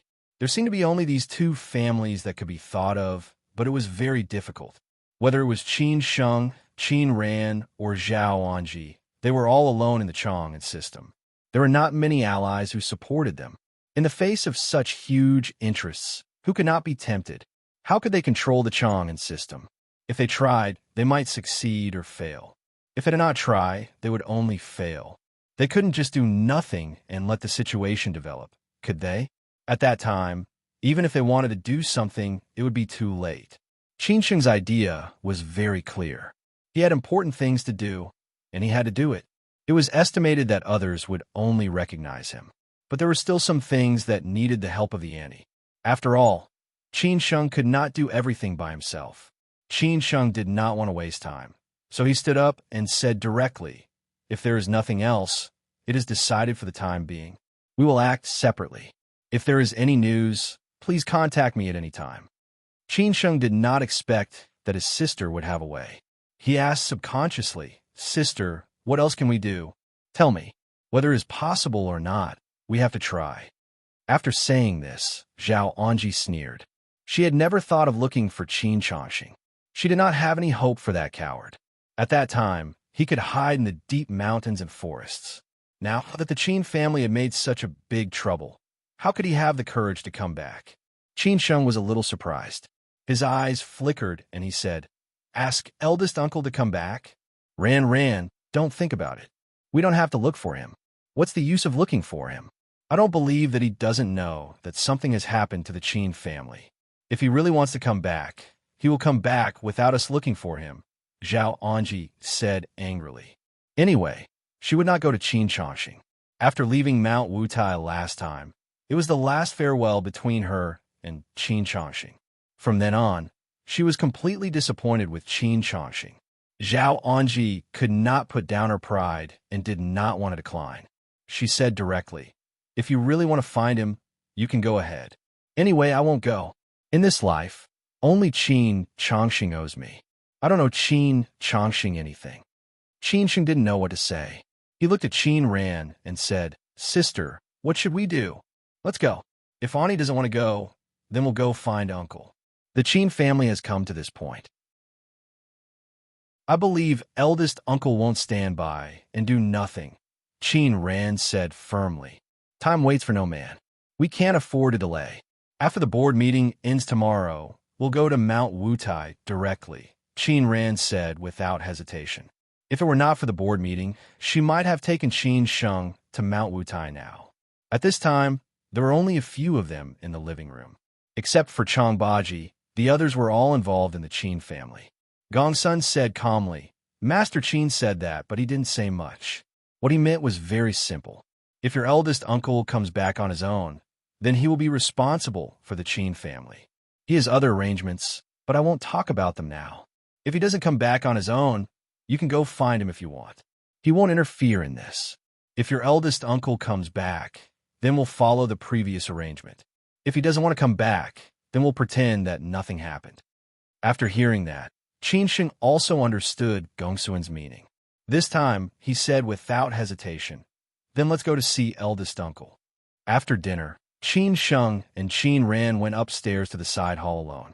Both Qin Ran and Qin Sheng were very clear that their identities were the most taboo, which was the Zhu family behind them. Those people did not know the attitude of the Zhu family at the moment, so they did not dare to act rashly for the time being. Qin Sheng said honestly, "Sister, I can only give it a try. Whether uncle is willing to help or not, that's his business. I definitely can't influence uncle's decision, but I can only give it a try." Qin Sheng smiled and said nothing. This was also his idea. He definitely had to release a message to the outside world. Otherwise, how could those who were ready to make trouble be afraid of them? Unless, of course, old Master Song might say something. But even if he said something, there was no guarantee that he would do it. But that was in the past. Now that the Qin family was in such a state, the Song family would certainly not want to get involved in the muddy water. So they would not mention that matter again. He had no confidence at all. He could only say, Sister, I have other plans. Whether it will work out or not is another matter. Even I think the Song family must be crazy to talk at this time. But whether to go or not is another matter. And I have to go. Cell phone terminal. OM.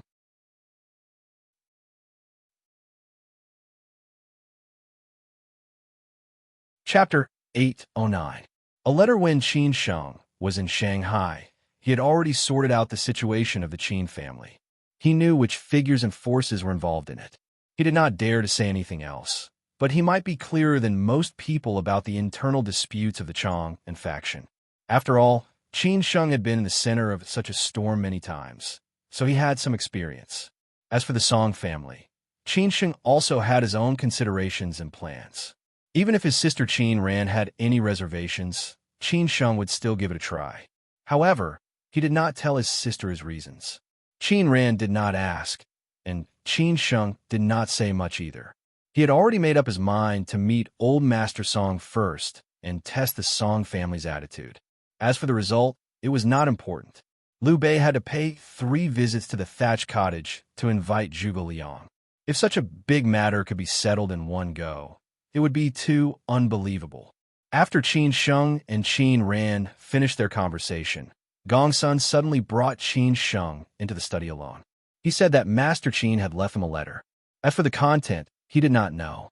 Maybe he would understand after reading it. This was not the first time Qin Sheng walked into the old man's study. The old man's study was not smaller than the living room. Other than a lot of books, there were more antiques and artworks collected from all over the place. However, Qin Sheng did not agree with the old man's taste. No wonder his sister often mocked him. However, his mind was not on this at this time. Gong Sun took out a letter from one of the interlayers of the bookshelf. The envelope was made of yellowed craft paper. It had been sealed to prevent outsiders from opening it. Gong Sun slowly passed it to Qin Sheng. This morning, when Qin Chang'an got into trouble, the joint investigation team searched the whole study and took away a lot of documents and related things. Fortunately, this letter was not found. Gong Sun was still capable of this. Young master, take your time. I'll go out first. If you need anything, just call me. I'll be waiting at the door, Gong Sun said respectfully. After Qin Chang'an got into trouble, Gong Sun seemed to have naturally treated Qin Sheng as the master of the Qin family. He treated Qin Sheng the same way he treated Qin Chang'an. His loyalty to the Qin family was beyond doubt. After Gong Sun left, Qin Sheng did not rush to open the letter. He closed his eyes subconsciously. Until this moment, he seemed to feel the pressure that the old man had been under recently. He did not know how many nights the old man had spent in the study and how many cigarettes he had smoked to relieve the pressure. He heard from his sister that the old man's hair had all turned white.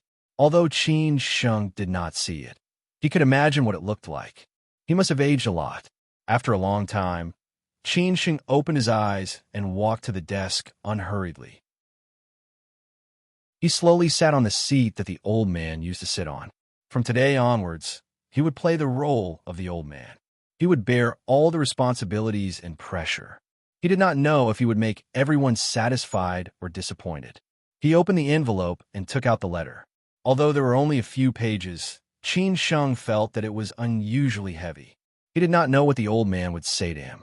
What he definitely did not know was that this letter was written by Qin Chang'an last night. All the words that he wanted to say to Qin Sheng were written on it. This was a conversation between a father and his son. This was the inheritance of 2 generations of the family. It contained Qin Chang'an's guilt, expectation, and worry towards Qin Sheng. It also contained the escape route that Qin Chang'an had arranged for Qin Sheng.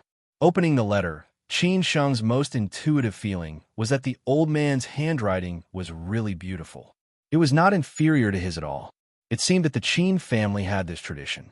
Although he had not seen the handwriting of his big uncle and big sister, he estimated that it was definitely not bad.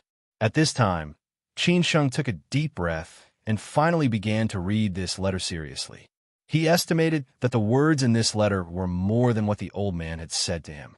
The communication between father and son was always like this. Even if those things had not happened in the past, with their characters, they would definitely not get along like Qin Chang'an and Qin Ran. Son, I'm sorry. These were the few words at the beginning. It was the first time that Qin Chang'an had called Qin Sheng in this way. This touched Qin Sheng's heart a little, especially with the apology at the end. Qin Sheng was more or less at a loss. He did not know what the old man was thinking when he wrote this letter at that time. When you read this letter, something must have happened to me, because I feel that what should come has finally come. Otherwise, I would not have written this letter. So please forgive me, as a father, for I can no longer take care of you and your brother in the future. Qin Sheng's expression was serious, and his eyes were full of determination. He could imagine how much pressure the old man was under at that moment. Son, I'm sorry that you've been wronged all these years. Maybe you already know about the unforeseen event in our Qin family more than 20 years ago. No matter what the final reason was that made you leave for so many years, in the final analysis, it is my fault that I, as a father, did not protect you well. This is one of the things I feel the most guilty about. I am sorry to you, to your sister, and to your mother who has passed away for many years. Because of me, you were separated for so many years. What I am more sorry to you is that I made you lose your mother's love. I know how painful it will be when you come back and know that your mother has passed away for many years. I can understand how painful it will be for a son to want to raise his mother, but his mother is gone. I can understand that God gave you hope and disappointed you. It is really cruel to you. If God gives me another chance, I will not become Qin Chang'an in the eyes of others. I only want to be a qualified husband and father. I don't want to have any power or money. I just want to have a warm family. With your mother and you, this life is enough. I know it is useless to say these now, but I still want to say it. Because these years, I really miss your mother, and I really miss you. I don't know how many nights I have thought of you. When I think that I can never see you again in this life, I feel a little painful and sad, which makes me feel that I have been a failure in my life. Fortunately, God wasn't that cruel. He sent you to me again. When I heard about you, you don't know how happy I was. It was just like how happy I was when I saw you being born. I was happier than if I had earned 1 million, 10 million, or 100 million. But son, with the status and influence of our Qin family, you are destined not to live like an ordinary person. Because we have too many things beyond our control, because we are related to the fate of too many people. You definitely don't understand why I don't have time to bring you back to the Qin family. Because I can't. If I bring you back casually, it will only put you in more danger. Maybe I will get you back, but I will lose you again. I have to consider everything for you. This is a responsibility that a father must have. That is why there are so many things after that. I can only observe you in secret and train you, hoping to see what kind of person you are, so that I can arrange your future. Son, I'm not a man who knows how to express his feelings, and I don't know what to say to you, but I want you to know that if there's only one man in this world who loves you and your sister deeply, it's definitely me. If there's only one woman, it's definitely your mother, because we're your parents, and we can give up everything for you. When he read this, Qin Sheng's eyes turned red. He never thought that the old man would say such words in another way. Maybe he didn't know how to say it in person, so he wrote such a letter to express his feelings. Well, I won't say more about these things. I think you can understand my feelings. Now, let's talk about what you will face next. When you chose to enter the Chong and school, I already knew your life choice. You didn't run away from everything, but chose to face the storm calmly. Because you're a man of the Qin family, and there are no cowards in the Qin family. The current you is the me from back then. The me from back then might not have been as good as the you now, but I've already made it through. What's impossible for you? So believe in yourself. Everything is possible. Even if you fail, no one will blame you, not even me. Perhaps this is the fate of our Qin family. Now, let me tell you what on earth happened. Who are the opponents and enemies of the Qin family? What kind of predicament is the Qin family facing? And what kind of situation will you encounter? I will only tell you these, but I won't tell you how to do it because I don't know how to do it because no one told me how to do it in the past. Anyway, if you can really get through this, I think in the future, your achievements will definitely not be lower than Qin Chang'an's. You have to believe that setbacks and tribulations will never defeat the Qin family. Only we could defeat the Qin family. When he read this, Qin Sheng had put away his emotions just now. He adjusted his breathing and calmed down, and began to read the following things seriously. These were the important things, which were related to what he should do next, and related to the future of the Qin family. A few minutes later, Qin Sheng finally finished reading what the old man had told him. He finally understood the storm that the Qin family was facing. However, his mood was heavier than before, because the situation was more serious than he had thought. He seemed to think of what the old professor of Tsinghua University had said by the lake. It seemed that this was the real problem of the Qin family. What should he do? No matter what, Qin Sheng would not give up. At this time, Qin Sheng had already read the last part of the letter. Son, I have said what should be said. I think you already know what to do, so I won't say anything more. Otherwise, it will only make you more stressed. Finally, I just want to say one thing. That is, no matter what happens, you have to take good care of yourself and your sister. This is my only request for you, because I have already lost your mother, and I don't want to lose you too. Otherwise, after I die, I really don't know how to face her.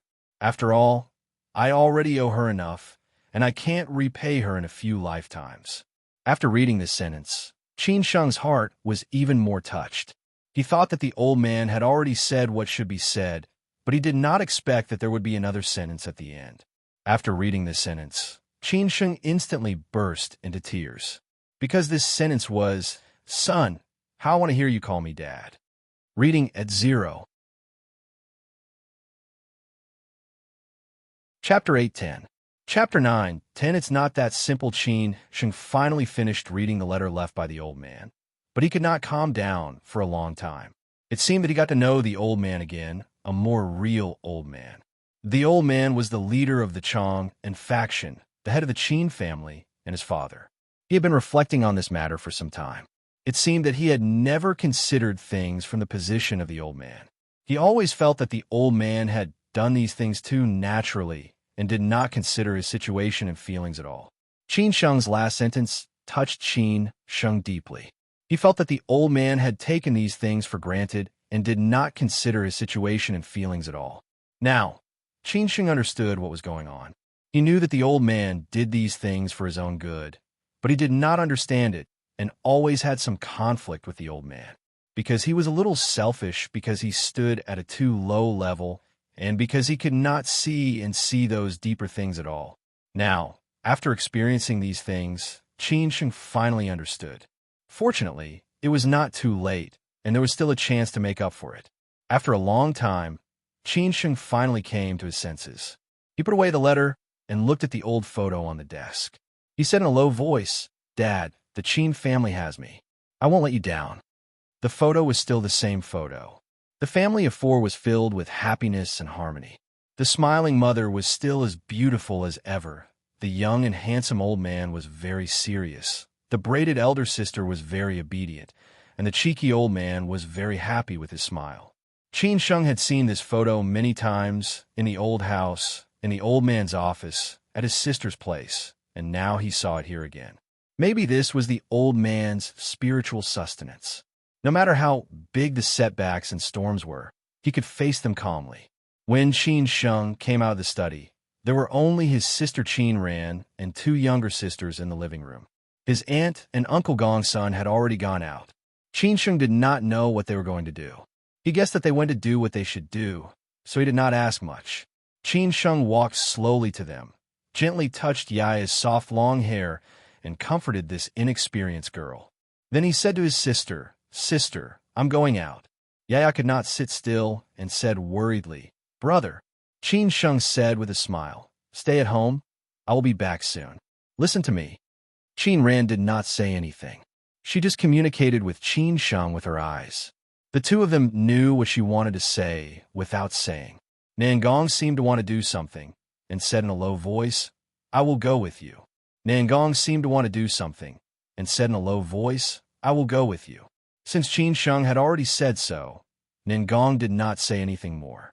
Chang Baji's strength was indeed above his. With Chang Baji's protection, Qin Sheng should be fine. Moreover, in this special period, no one dared to take risks out of desperation. Not long after, Qin Sheng went out with Chang Baji, Wu Gu and Ba he also followed. Qin Sheng did not let others go with him, because he did not want his whereabouts to be known by too many people, although he knew that some people must be watching him in the dark. Qin ran, and the others thought that Qin Sheng might go to the Song family to ask for help from the old master. However, after reading the letter left by the old master, Qin Sheng changed his mind.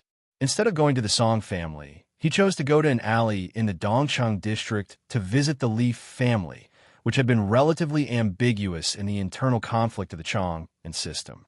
Although the Li family later supported the Su family, compared with the others, they never showed up, which was more interesting. In an alley in Dongcheng district, several retired old leaders lived in this alley. Compared to the ordinary alley, it was quieter. Not to mention that there were a few patrol police cars often parked at the entrance of the alley, and even armed police were on duty in the alley. Qin Sheng did not let Chang Baji drive into the alley, but just parked in the alley. Then he got out of the car alone and went to the Li family. Chang Baji was a little worried and asked, "Don't you need me to go?" Qin Sheng smiled faintly and said, "No, this place is safer than many other places. I believe that no one has the guts to do that." Chang Baji nodded silently. Although he didn't know where this place was, he could more or less guess it. After all, since there are 2 cars parked here, they had been stared at by many people. If they made any dangerous moves, they would be stopped immediately. Qin Sheng got out of the car slowly and walked to the Li family. Since he entered the alley, he had been followed by plain clothes. Qin Sheng did not take it seriously, for he was used to this kind of situation. A few minutes later, Qin Sheng arrived at the gate of the Li family. Before he got close, he was stopped by the guards on duty at the gate, who asked him who he was looking for and what he wanted. Qin Sheng said politely, "My name is Qin Sheng. Please inform Uncle Li that Qin Sheng from the Qin family is here to visit." The 2 guards looked at each other and did not drive Qin Sheng away directly. They asked Qin Sheng to wait for a while in a businesslike manner. One of them directly entered the door to inform the Li family. Qin Sheng did not have much confidence standing at the door. He was already prepared to be rejected. He did not know what the Li family meant. However, after learning more inside stories from the old man's letter, Qin Sheng was confident that the Li family would support the Qin family again. Just when Qin Sheng was absent-minded, the guard had already returned. However, there was a man from the Li family following behind him. The man looked about 35 or 36 years old, but he was very gentle and elegant, giving people a very comfortable feeling. The man from the Li family asked with a smile, "Are you Qin Sheng?" He was very polite. Obviously, he was very curious about Qin Sheng. Qin Sheng nodded silently and said, "Yes, I am Qin Sheng. And you are?" This man stood in front of Qin Sheng and seemed to be a little taller than Qin Sheng. His figure looked more well-proportioned. He should have been exercising regularly. Since he could still maintain such a figure at this age, it was obvious that he was more self-disciplined in life. The man called Li Bin said, truthfully, "Oh, my name is Li Bin. You probably don't know me. We haven't met before. I'm a little curious about you, so I came out to have a look." It seemed that he was a little familiar with Qin Sheng and chatted with him. From the man's name, Qin Sheng could tell that he was from the Li family. As for his identity, Qin Sheng did not know. He did not care about this now. He asked, "Oh, Brother Li, please forgive me for disturbing you.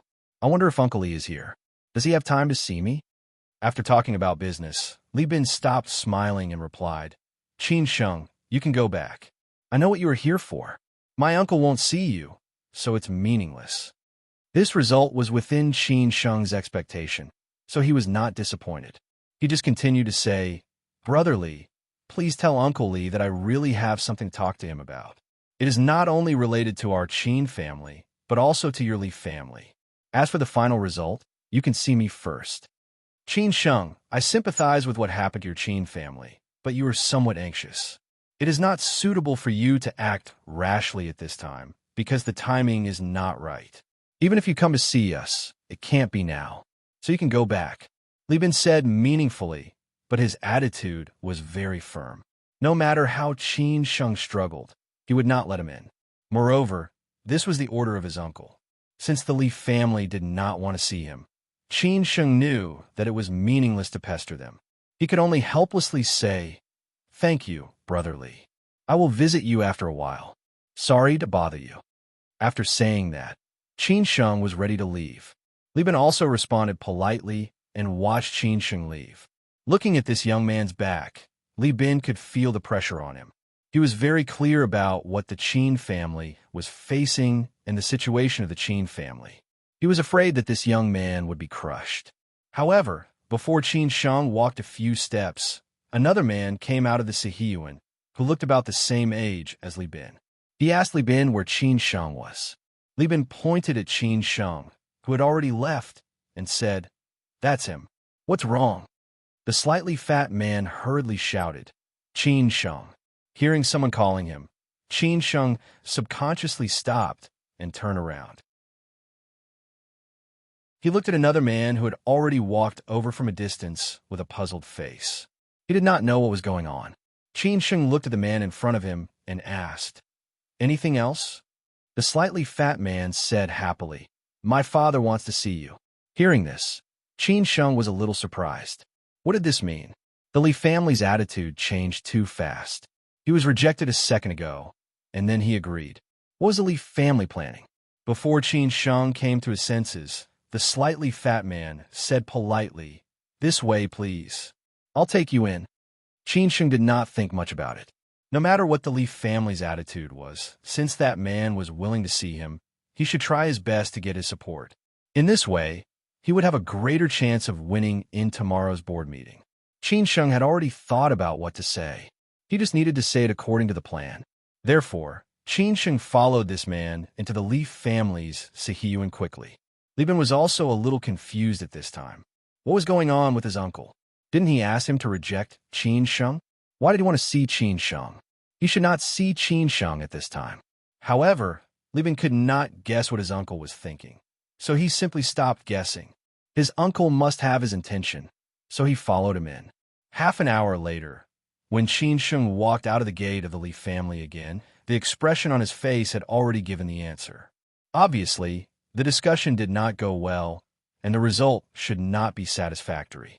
Qin Sheng looked a little disappointed and tired. This half an hour of confrontation made him understand a lot of things. Too many things were not so simple and not as easy as he thought. This time, it was still Li Bin who sent Qin Sheng out. Li Bin looked at Qin Sheng, who was a little disappointed, and said, "Qin Sheng, I won't see you off. See you if there's a chance." Qin Sheng nodded absent-mindedly to thank him, and then slowly walked out of the alley where the Li family was located. He was still thinking about what that man had said. Was there really no way? Chapter 811. A closed door. This was the result of Qin Sheng's trip to the Li family. Although it was within his expectations, the Li family was not so easy to convince. However, Qin Sheng was still somewhat disappointed. But at least he got some information from the Li family, which could be considered as a gain. After walking out of the alley, Qin Sheng recovered and was no longer as lost as before. After all, he did not know who was watching him in the dark. If he failed this time, there would be a next time. He did not believe that there was no way. When the general trend came, the Li family would definitely choose to go with it. This was their way of doing things. They would never go against the trend. Although he lost the first battle, Qin Sheng did not give up. Everything had just begun.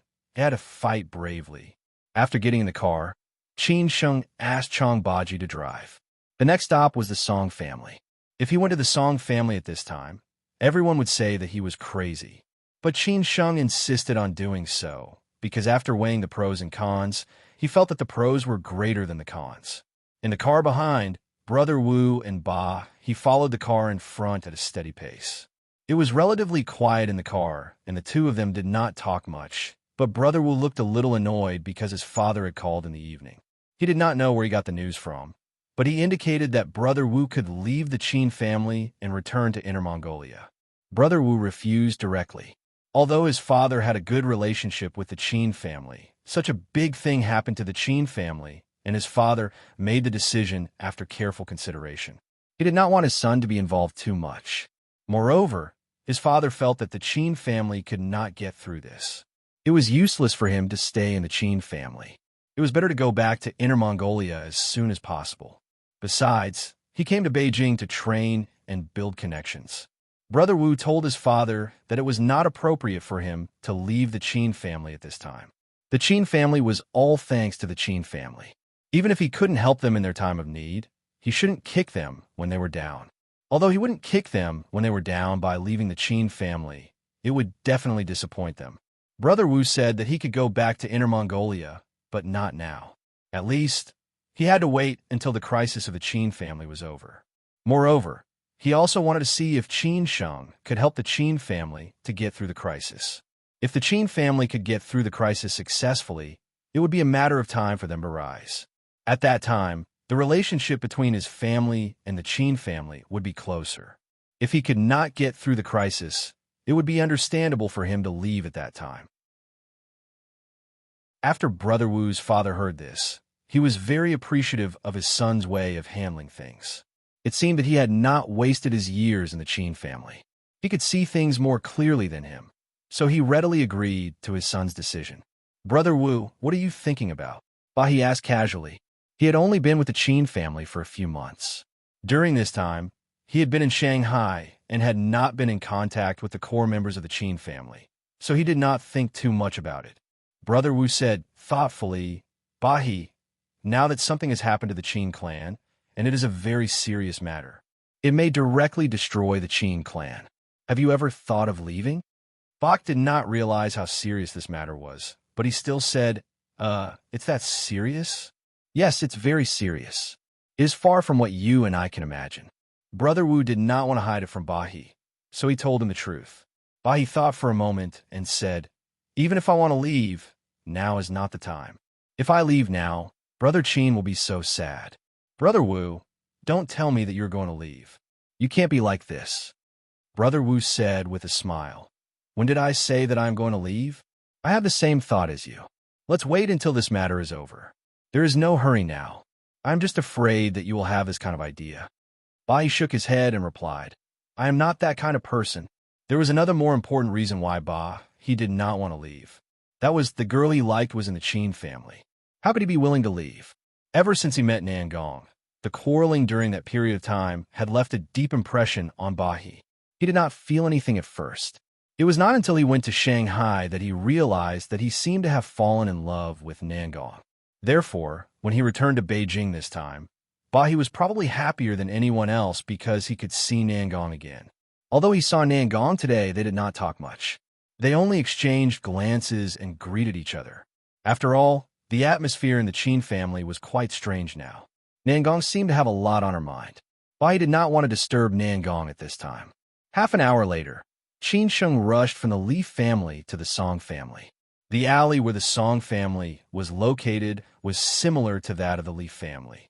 After all, those retired old leaders like to live in such down-to-earth places. It was very uncomfortable for them to live in the so-called high-rise buildings. At most, they would live in the various courtyards in the West Mountain. He was familiar with the Song family. After parking the car, he walked to the Song family's door with ease. At this time, the Song family had quieted down and Song Ruyu had already left. As for what she had said to old Master Qin, no one knew. Anyway, Song Husheng wanted to ask, but did not, which made him even angrier. He felt that old Master Qin was a little biased and obviously favored the Qin family. Song Husheng had not left yet. He did not know whether old Master Qin did not want to see him or he was really tired. In the evening, he did not eat and went to bed. At this time, he was still asleep and did not know whether he had woken up or not. Song Husheng did not dare to disturb him and could only wait quietly for old Master Qin to come out.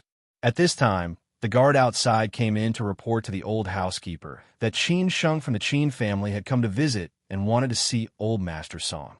Song Husheng, who was originally sleepy, suddenly became energetic. This news shocked him very much. He did not expect that Qin Sheng was really reckless. He just came back and he came to the Song family. It was obvious that he was pushing the Song family into the fire pit. What did he mean? Song Husheng glanced at the old housekeeper and did not say anything. He stood up and walked outside directly. He wanted to meet Qin Sheng personally. He wanted to see how daring Qin Sheng was to come to his grandfather at this time. Did he really think that the Qin family was powerful? The old housekeeper did not stop song hushing. They were just chatting when they had nothing to do. Now that someone from the Qin family had come, and song hushing was in such a hurry to go out, it must not be a good thing. Therefore, he directly went to report to old Master Qin, hoping that old Master Qin had woken up by now. Outside the Song family Sihiyuan, Qin Sheng was waiting very calmly. He had already thought about the possibility of being rejected, but he did not expect that song hushing would come. This made him a little surprised. He did not expect that song hushing would also be in the Song family today. Was he waiting for him? After seeing him, song hushing did not directly say anything, but asked with a smile, "Qin Sheng, long time no see. What brings you to our Song family today?" Qin Sheng had long known that song hushing had a lot of opinions about him. He did not know whether it was because of his sister or he had offended this young master in some way. In short, the few times they had met each other were not pleasant. But after all, he was song hushing, and Qin Sheng did not dare to ignore him. Qin Sheng greeted politely, "Brother Song, long time no see. I did not expect you to be here today." Song hushing sneered and said, "Because I was waiting for you." Hearing this, Qin Sheng's heart instantly tightened. He really guessed it. As expected, he was waiting for him. Could it be that song hushing had already guessed that he would come to the Song family, so he was waiting for him? From song hushing's tone and attitude, as well as what had happened in the past, Qin Sheng could almost judge that if song hushing could represent the Song family, he would definitely not help the Qin family. "Oh, Brother Song, how did you know that I was coming? Or do you have other things to do? If you have other things to do, we can talk about it another day. Today, I mainly want to see Grandpa Song. I have something to ask him," Qin Sheng said with a smile. It seemed that he was calm, as if he had not experienced anything serious. Song hushing shook his head and smiled bitterly. Qin Sheng, you are very good at pretending. Do you really think that I do not know what happened to your Qin family? Such a big thing. I have already known what should be known. You can't hide it. So, everyone knows why you came to our Song family. You don't need to pretend. Qin Sheng was very clear that this matter could not be hidden. As Song hushing said, he had already known what should be known, so he would not be afraid of anything. He smiled and said, "It seems that Brother Song already knows, then I will not say anything more. I hope Brother Song can inform Grandpa Song that I want to see him." Song hushing said very impolitely, "Qin Sheng, don't you understand what I said? Your Qin family's matter is your Qin family's matter. It has nothing to do with our Song family. We can't help you, and we don't have such great ability. So Grandpa will not see you. You'd better go back." Qin Sheng frowned slightly and said, "Brother Song, is this Grandpa Song's idea or your idea? If it is Grandpa Song's idea, I will go back now. If it is only your idea, then I still want to see Grandpa Song. It is my idea and also Grandpa's idea. You can go back now." Song hushing did not talk nonsense and said without hesitation. Qin Sheng was very unhappy with Song hushing's deliberate obstruction. He had been suppressing the anger in his heart, but he did not explode. Otherwise, their relationship would be even more awkward. He said patiently, "It seems that this is only Brother Song's idea. Then let me see Grandpa Song first. If I don't let you in, can you go in? Do you want to break in by force? Do you really think this is a random place?" Song hushing said very unhappily. Qin Sheng said very impolitely, "I'm not breaking in by force. I just want Brother Song to make way. If Brother Song does not make way, so what if I don't make way? You can try. I want to see how you can get in today." Song hushing said firmly. It was obvious that he was going to fight with Qin Sheng today. Qin Sheng had been very tolerant, but Song hushing was so aggressive, which made Qin Sheng very unhappy. He wanted to directly push Song hushing away and directly break into the Song family to see Old Master Song. If Old Master Song directly refused, then Qin Sheng would not have anything to say at that time. Just when the two sides were about to fight, the old housekeeper of the Song family, Siyuan, suddenly walked out and shouted, "What are you doing?" Qin Sheng was familiar with this old housekeeper, so he quickly greeted him politely. As long as the old housekeeper came out, then his chance to see Old Master Song would be greater. However, To his surprise, the old housekeeper opened his mouth and said, "Qin Sheng, I have already reported to Old Master Song. Old Master Song said that you can go back first." In one sentence, he directly refused. Hearing this, Qin Sheng helplessly smiled a few times. After hearing this, Song Hushing directly laughed. His laughter was full of sarcasm to Qin Sheng. Chapter 8:12. Games of all sides. Song Hushing did not expect that Qin Sheng would come to the Song family at this time. Since he met Qin Sheng, he would not let Qin Sheng see the old master. At the same time, he would lay his cards on the table with Qin Sheng and tell him that the Song family would never get involved with the Qin family. It was just that Song Hushing did not expect that Qin Sheng would not let it go and still wanted to barge in. This was somewhat shameless. Did the Song family owe the Qin family anything?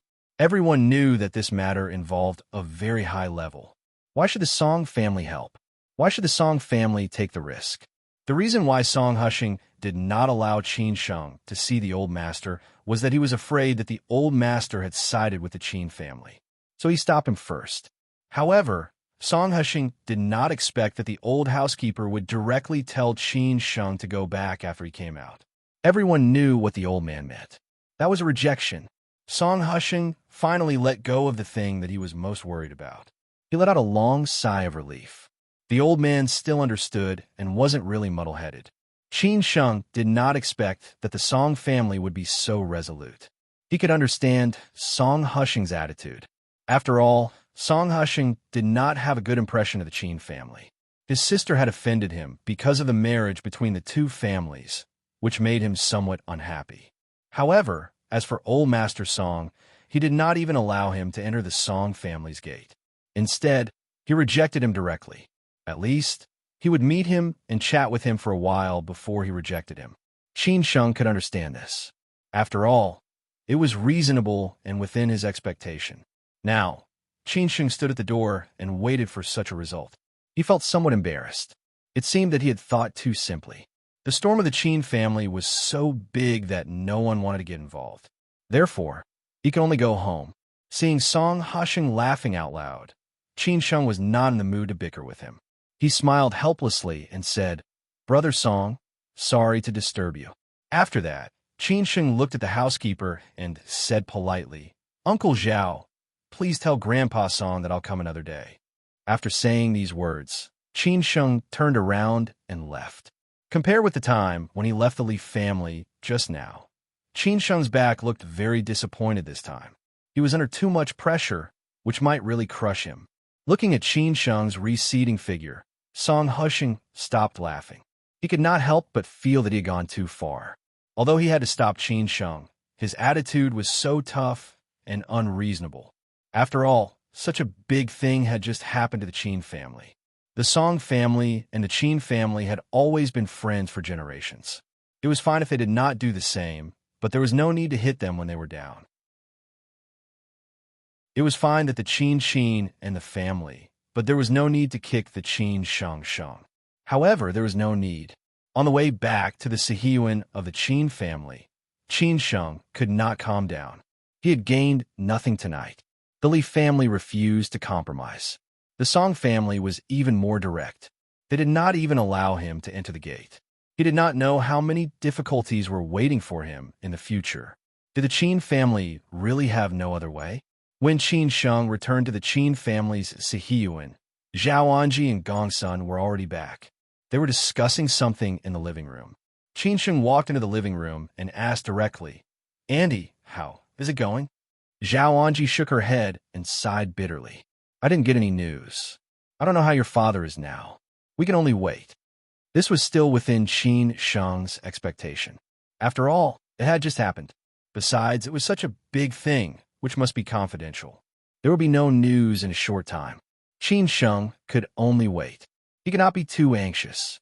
On the other side, Gong Sun reported, "I've contacted several friends who are good friends of Master Qin. Unfortunately, no one is willing to help. Even if they are willing to help, they said that they can wait for a while.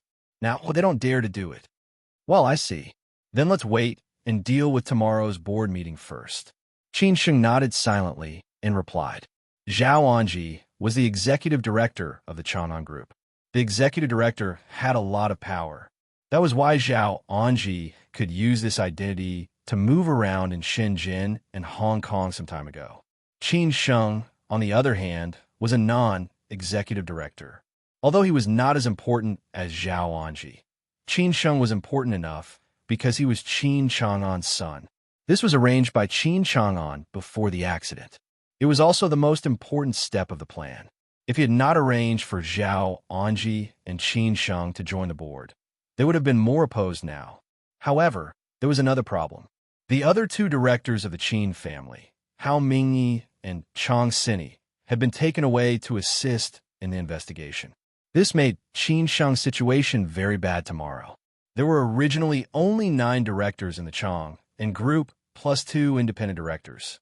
The reason why Qin Chang'an forced Zhao Anji and Qin Sheng to join the board was that he felt that he might lose control of the board. In the past, Qin Chang'an had absolute control over the Chang and group. The major shareholders either supported him or ignored him. They had never interfered, so Qin Chang'an was not worried at all. What happened later made Qin Chang'an vigilant, so he nominated 2 more directors, Zhao Anji and Qin Sheng, because he had the right to nominate 2 more directors based on the shares he held. Otherwise, among the 9 ordinary directors, only 3 really belonged to his side, including him, and the others were the candidates of other shareholders. It would be easy for him to lose control of the board of directors. After electing Zhao Anji and Qin Sheng, he had greater confidence in controlling the board of directors. After all, he already had 5 votes. However, who would have thought that he would still lose control in the end? This was because all the other directors were standing on the opposite side. This made Qin Chang'an somewhat bitterly disappointed. They were hell-bent on forcing him to a dead end. In the dead of night, in a villa community in Xishan, 6th uncle sat on the balcony, drinking tea and admiring the moon. He was in a good mood, not knowing whether it was because it was too hot in the city or because he wanted to stay away from the storm. 6th uncle moved from the Sihiyuan to the villa at the foot of the mountain. It was so late, but 6th uncle was not sleepy at all. Of course, he was thinking about the storm this time. Somehow, 6th uncle always had a bad premonition. He felt that was not so simple this time. Did they really miss something? At this time, 6th uncle arranged his trusted subordinate to keep an eye on the Qin family and told him about Qin Sheng's visit to the Li family and the Song family. This made 6th uncle a little surprised. He did not expect Qin Sheng to be so anxious and take action so soon. Was he not afraid of offending someone?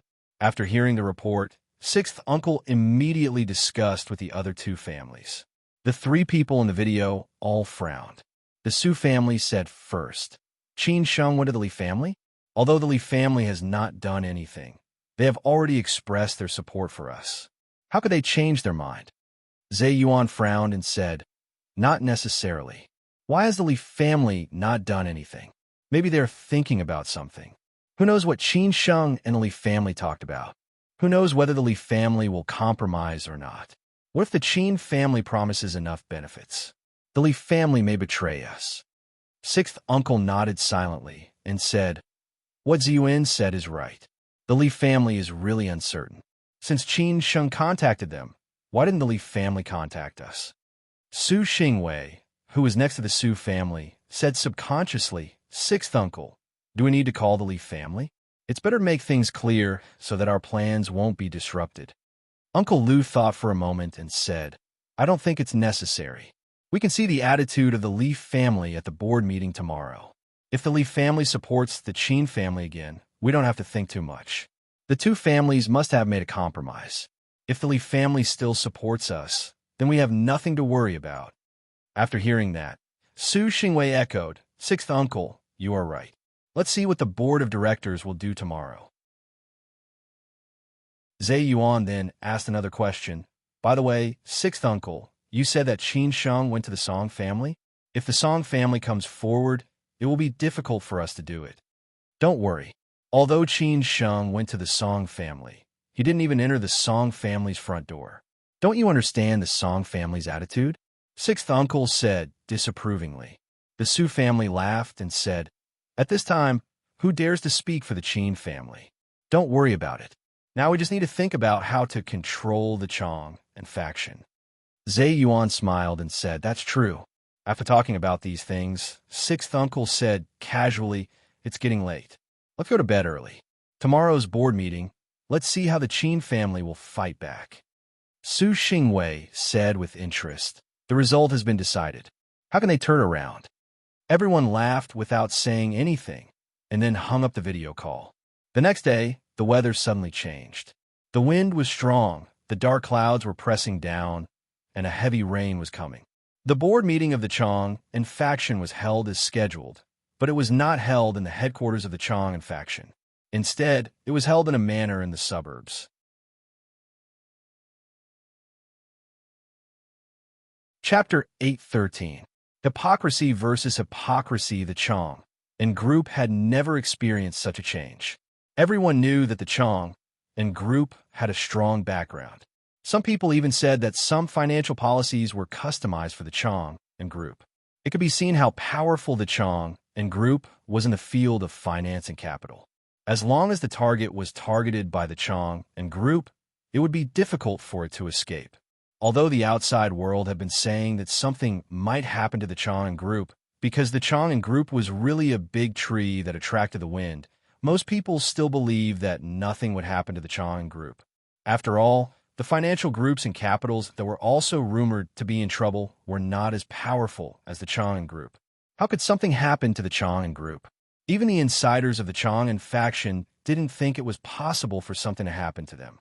They thought it was just speculation from the outside world. However, only those big shots who were close to the core power circle knew how complicated the Chong and faction was, because the Chong and faction had really touched the red line. Therefore, the thing that most people thought was impossible had finally happened. So far, the news of the Chong and group being in trouble had not been exposed by the media. Most ordinary people didn't know about it. It was only spread in a small circle. But soon, everyone would know about it. At that time, the Chong and group would be put on the table. Everyone could imagine what would happen. That was, all the inside stories of the Chong and group would be exposed. Therefore, during this special period, the board meeting of the Chong and group was held in such a low-key manner. It was not held in the headquarters building of the Chong and group. Many people must have been hiding there. No one wanted to be exposed to the public, so they finally chose this place. This was a holiday manor in Miyun. It was open to the public on weekdays. But today, the door was closed because the Chong and group had booked the whole place. In order to prevent being discovered or intruded, the security of the hotel was upgraded. No stranger was allowed to enter. Even a fly couldn't get in. At dawn, Qin Sheng and Zhao Anji set off for Miyun. Gongsun and Chang Baji accompanied them with the bodyguards of the Qin family. Qin Ran and Qin Jing did not follow them, nor did they go to work. Instead, they prepared to move out of the Sihiyuan of the Qin family. Because it was no longer safe and secretive here, they were afraid that many people had already known about it. Therefore, in order to protect the privacy of the Qin family, they moved to a villa of the Qin family on the side of the third ring road of the Qin family, where almost no one knew about it. Although it was already 9 o'clock, today's weather was really terrible.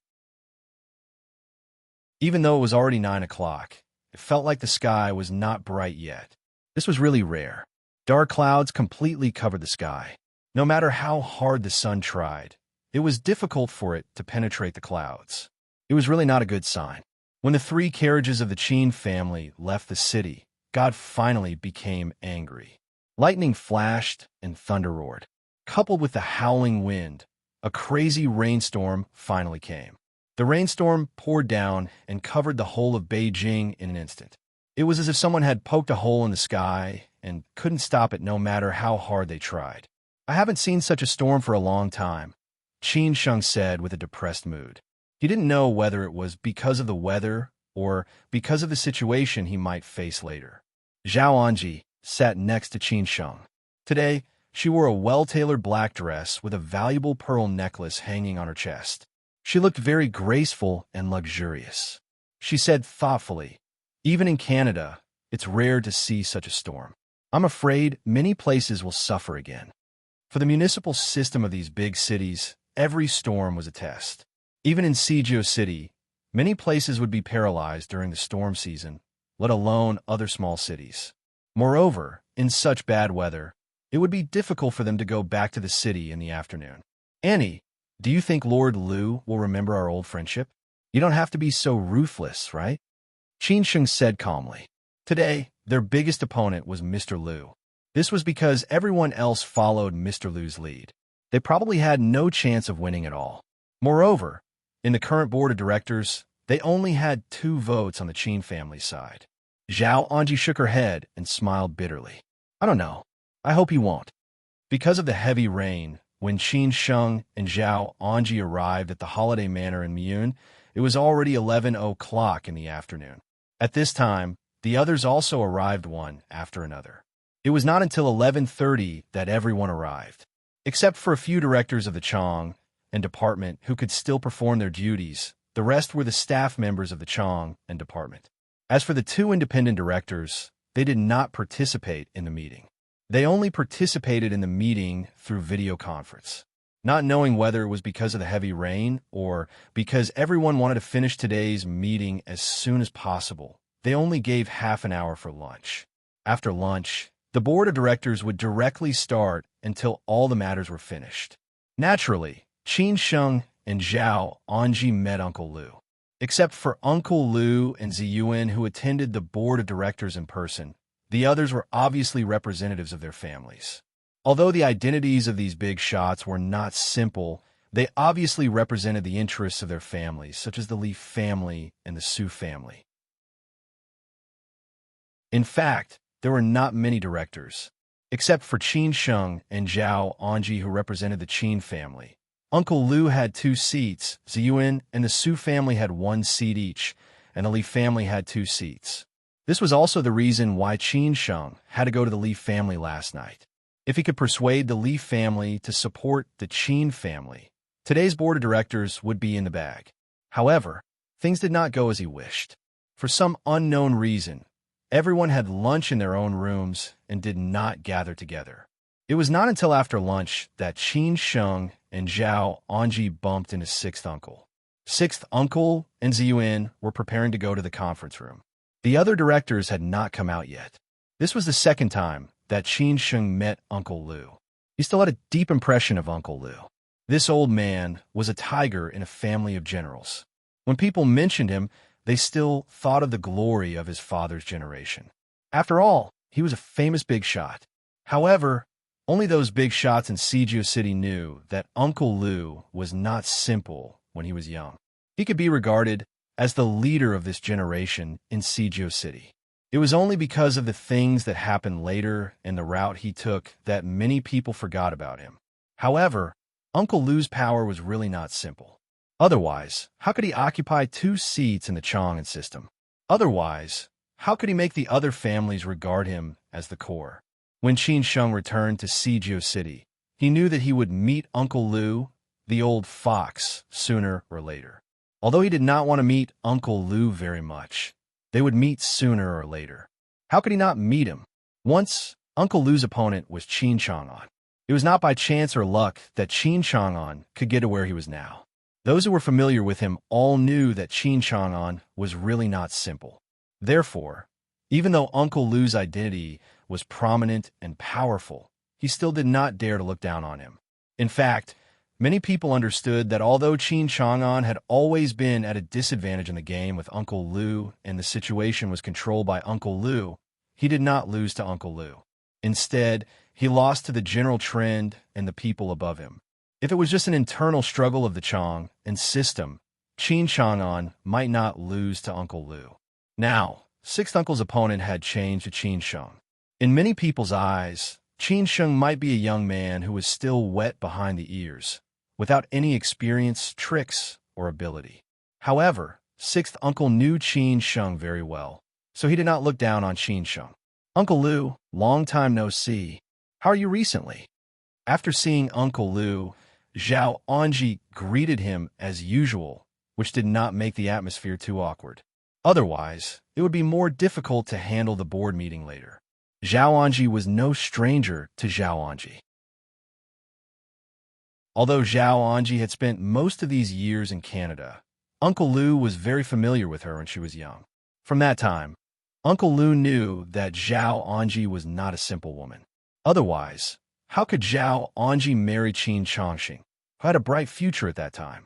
Back then, Qin Chongqing was like Song Huxing or Su Xingwei today. He was a core character among the young people of his generation. Back then, the big circle of Sijia City was not as mixed as it was now. Which young person's father's name did not reverberate like thunder, and which father's position was not high and mighty. Since Qin Chongqing could become a core figure of that era, it could be seen how amazing he was. Even Uncle Lu had to be polite to him. Many people said that if the Qin family did not have an accident at that time, if Qin Chongqing did not become a monk, with Qin Chongqing's starting point and ability at that time, his achievements today would definitely not be low. It was very likely that he would be one of those few positions. In that case, what was the status of the Qin family today? Unfortunately, these were all ifs. After all, the Qin family did not come to this step. When Qin Sheng and Zhao Anji saw Sixth Uncle and Zhe Yuan had already seen them. Sixth Uncle looked at Zhao Anji and Qin Sheng up and down calmly. Most of his attention was on Qin Sheng. After he walked closer and heard what Zhao Anji said, he laughed and said, "Oh, you're still the same. I don't know how many more years you can live. Anji, I heard that you have been in Hong Kong during this time. Are you very busy?" Zhao Anji let out a long sigh and said, "Yes, I'm busy working for Uncle Lu. If such a thing did not happen, I guess I would not be back for a while." Zhe Yuan shook his head and sighed bitterly. "Mizzen, no one expected such a thing to happen. We are also very shocked and sad. But it has happened, and we have no choice but to accompany the Qin family through this most difficult time." At this time, Uncle Lu also said, "Well, Zhe Yuan is right. Chong and I have been friends for decades. Now that such a big thing has happened to the Qin family, no matter what, we will do our best. If you have any difficulties, just tell us. Absolutely do not hesitate." These words were really hypocritical. Qin Sheng felt somewhat disgusted after hearing them. No wonder a certain philosopher said that humans were all hypocritical animals. It just depended on the time and the matter. Today, Qin Sheng had seen it for himself. Even people like Sixth Uncle and Zhe Yuan were still hypocritical.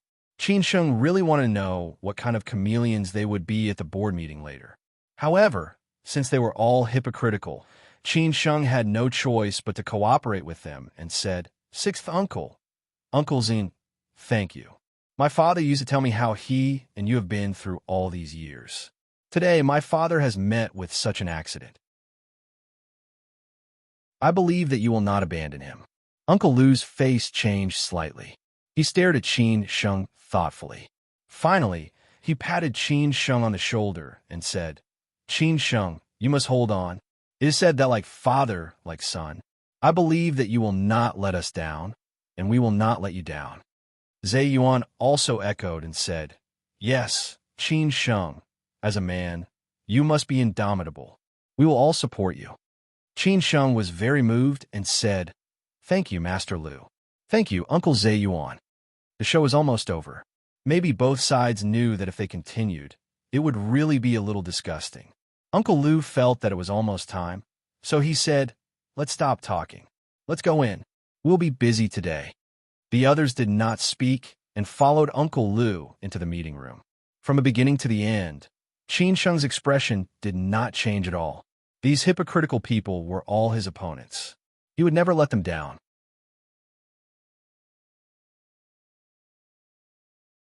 Chapter 814. Winning or losing by number of votes. Winning or losing by number of votes. There was a saying about the field of capital, old money and new money. Old money was a consortium or a family that had risen through the efforts of several generations, while new money was a consortium or a local tycoon that had risen rapidly in recent years, such as in the real estate, the internet, high-tech, and financial fields. It was also possible to become rich by relying on the sudden rise of one's parents. In that case, the Chong and system and the forces behind it naturally belonged to Old Qian. They had accumulated their strength through 2 or 3 generations, and finally, they formed the Chong, and system through the integration of resources and reshuffling. Old Qian had a unified label they had a strong background. Today, although only a few major shareholders had seats on the board of directors of the Chang and Group, it did not mean that there were only a few forces in the Chang and Group. Naturally, there were several families and forces that had participated in the Chang and Group but did not get seats on the board of directors. There were only a few reasons. First, joining the Chang and Group was just a strategic investment. They did not want to involve too much, as long as they could get wealth in return. Second, it might be that they did not have enough shares, so they were not qualified to nominate directors. They could only call themselves small shareholders. Third, they wanted to get on the big bet of the Chang and Group in order to get benefits from other places. Because of these reasons, Qin Sheng and Zhao Anji had proposed that if they could not control the board of directors, they could only reconvene a shareholders' meeting to re-elect a new board of directors and chairman to prevent the board of directors from being controlled by Master Lu. This was also the last way. After all, the parent company of the Chang and Group was not a listed company. There were no retail investors, so there was no need to fight in the stock market. They only needed to win over the remaining small shareholders. Although these small shareholders were small shareholders, each of them had a lot of interests in the Chang and Group. However, this was the last way. They would see the specific situation of the board of directors today. They might not go to that step. At this moment, Qin Sheng and Zhao Anji were already sitting in the conference room. Sixth uncle and Ziyuan were sitting opposite them. At this time, the other directors also entered one after another. Qin Sheng and Zhao Anji greeted each other politely. However, compared with the acting with sixth uncle and Ziyuan in the corridor just now, the greetings in the conference room were just superficial. After all, the other people were just representatives of the shareholders. Even though the specific identities of these directors were not simple, they still represented the interests of others after all. After the sixth uncle and Zhe Yuan entered the conference room, they put away the appearance they had in the corridor just now. They looked very serious and silent. They didn't seem to be talking and laughing at all. It was obvious that they were ready for a confrontation. Uncle Six lowered his head to look at the rules of today's board meeting, while Zhe Yuan lowered his head to play with his mobile phone. After all the directors and staff had entered, Uncle Six slowly got up and walked to the podium in front of him, because today's board meeting was presided over by him. Uncle Six was already so old, but he still cared about the company's affairs. It was really touching. If he was an ordinary person, he would have retired and gone home to take care of his grandchildren. However, Uncle Six was still the same Uncle Six. How could he live such a life so easily? What's more, the Chang and Group had such great interests. Now that it was related to their survival, Uncle Six naturally had to stand up. Dear directors, why did you suddenly call this temporary board meeting? I think you all already know what happened. After all, today we have fewer directors than before. It's really the most dangerous moment for the Chang and Group. Since we are the directors of the Chang and Group and represent the interests of many shareholders, we naturally have to protect the Chang and Group. Only in this way can we help the Chang and Group through this difficult time. Uncle Six's opening speech was very emotional and very serious. His words moved everyone very much. Qin Sheng had long known about Uncle Six means. This big boss, who liked to cause trouble when he was young, was extraordinary. Otherwise, how could he become the leader and the core of his peers when he was young? For so many years, although Uncle Six deliberately kept a low profile, it didn't mean that he didn't have the ability and strength. Otherwise, how could he help the old man step by step to the position he was today? Now, a disaster was coming, and the brothers had turned against each other. How could Uncle Six not take action? Whether it was to prepare for a rainy day or for the great interests of the Chang and Group, Uncle Six would take action. Qin Sheng would never underestimate him. Qin Sheng glanced at Aunt Zhao Anji without batting an eyelid. Aunt Zhao Anji was unmoved and indifferent. Qin Sheng then quietly looked at the other directors. It seemed that everyone's attitude towards Sixth Uncle was much better than that of the Qin family. After all, they followed Sixth Uncle's lead now. Uncle Six continued. In the past, the Chang and Group took Chang and as the core. Under his leadership, The Chong and group developed really fast in these years, bringing benefits to all of our shareholders. We were relieved and satisfied with him. But I didn't expect that such a thing would happen yesterday. In the past, there were rumors that Chong might be involved in something, but we still believed in him. It wasn't until yesterday's incident that we realized that he had really violated the law and regulations, which made me really sad. At the same time, I didn't expect that someone in Chong An's faction would be in cahoots with him, which really shocked me. But now that the Chong and group has come to this point, we really don't dare to be without a leader. Otherwise, if something big happens, we definitely can't afford to bear the responsibility. So I held a temporary board meeting, hoping that all the directors will give suggestions for the Chong and group. After Uncle Six said this, his wild ambition was exposed in an instant. Qin Sheng and Zhao Anji's faces changed slightly. Obviously, they had already expected what might happen. Even though Uncle Six looked like that when he was outside, he was the real Uncle Six at this time. Qin Sheng couldn't sit still anymore and said directly, "Master Six, I have something to say." Uncle Six looked at Qin Sheng and frowned slightly. "Oh, Qin Sheng, what do you want to say? I know you may be a little dissatisfied with some of what I said, but after all, you haven't been back for a long time, and you have been working in Shanghai during this period, so you may not know a lot of things. After all, he is your father, so you naturally have to speak up for him. But today we're going to talk about the future of the Chong and group, so we can't mix personal feelings. I hope you can be careful with your words and don't stop the meeting. Let's confirm the plan as soon as possible. After all, we can't afford to delay." Qin Sheng had just said a few words, and Uncle Six refuted Qin Sheng at length, not giving Qin Sheng any face or chance at all. As expected, after Uncle Six finished his words, Zhe Yuan also stood up and said, "Qin Sheng, you'd better sit down and listen to Uncle Six. We can all understand your feelings, but things have to be solved. If you really have any opinions, it's not too late to say it later. We will definitely give you a chance." Uncle Lu said with a smile, "For today's board meeting, we don't have any fixed rules and regulations. There are only 3 simple topics. You don't have to worry about the rules and can speak freely. Since Qin Sheng has already spoken, let him speak, lest others say that we, the uncles, bully a junior." At this time, the director of the Su family stood up and said, "Uncle Six, although you said so, I dare not agree. The reason why Qin Sheng could become a director of the Chong and group was that we wanted to take care of the interests of the Qin family. But now, how can we let a child make trouble here? I hope Uncle Six can continue." Another director on Uncle Six side also stood up and directly questioned and reprimanded Qin Sheng's motive, which made Qin Sheng's face very pale. He had thought of what might happen, but it did not occur to him that he would be directly attacked by a group of people. At this time, Zhao Anji had to stand up for Qin Sheng. After all, she was Qin Sheng's aunt in private, and she was also a director of the Qin family in public. So Zhao Anji said bluntly, "Uncle Six said that Qin Sheng should say whatever he wants to say." "What do you mean? Qin Sheng is also a director of the Chong and group. Why can't he say anything? What's wrong? The Chong and group can reach the status it has today, who worked hard and conscientiously, and worked so hard. Don't you know how many benefits your families have received from the Chong and group over the years?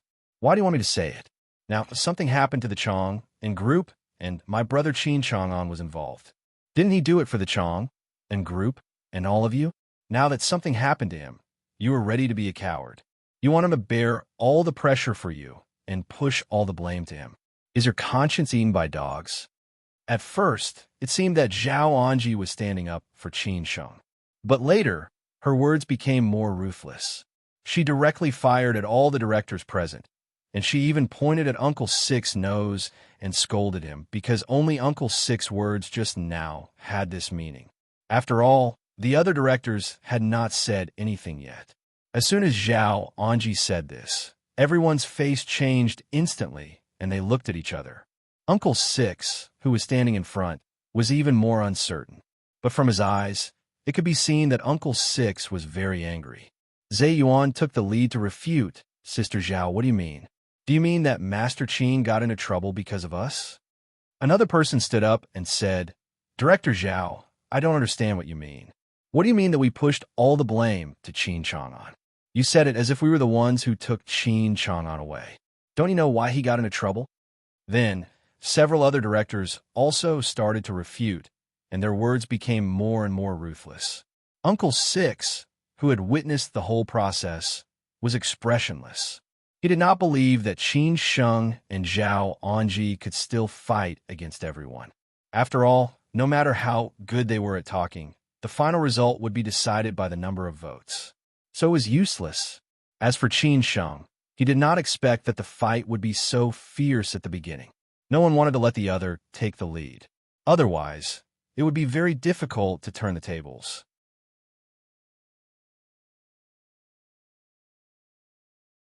Chapter 8:15.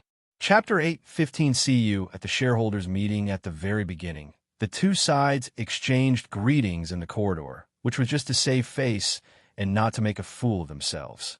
However, when they entered the meeting room, the two sides did not intend to be polite anymore.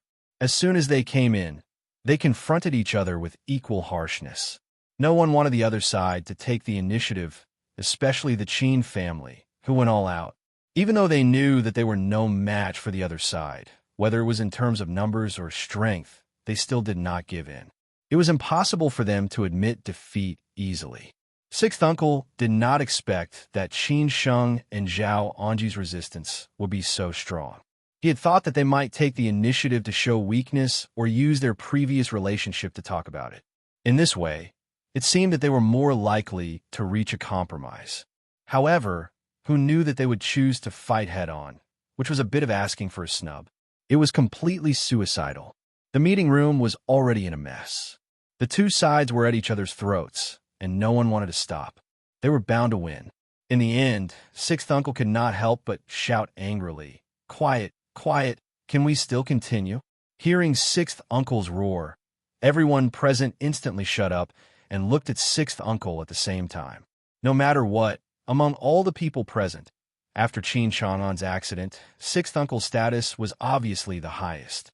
Moreover, the other families regarded Sixth Uncle as their core. Even if Qin Sheng and Zhao Anji had a problem with Sixth Uncle, they would not dare to ignore him. Today, except for Qin Sheng and Zhao Anji, the rest of the people present were all Sixth Uncle's people. Qin Sheng and Zhao Anji were fighting with their backs against the wall. Not only did they win or lose, but they also had to straighten their backs. They absolutely could not let Sixth Uncle take the lead easily. Otherwise, the Qin family situation would be even more difficult. Now that things have already happened, we have to find a solution no matter what. Since you all have such strong opinions, let's discuss the matter as it is and go through each issue one by one. If all sides can't compromise, then we'll vote by votes. Otherwise, if we continue to quarrel like this, I don't think there will be any result even after 10 days or half a month.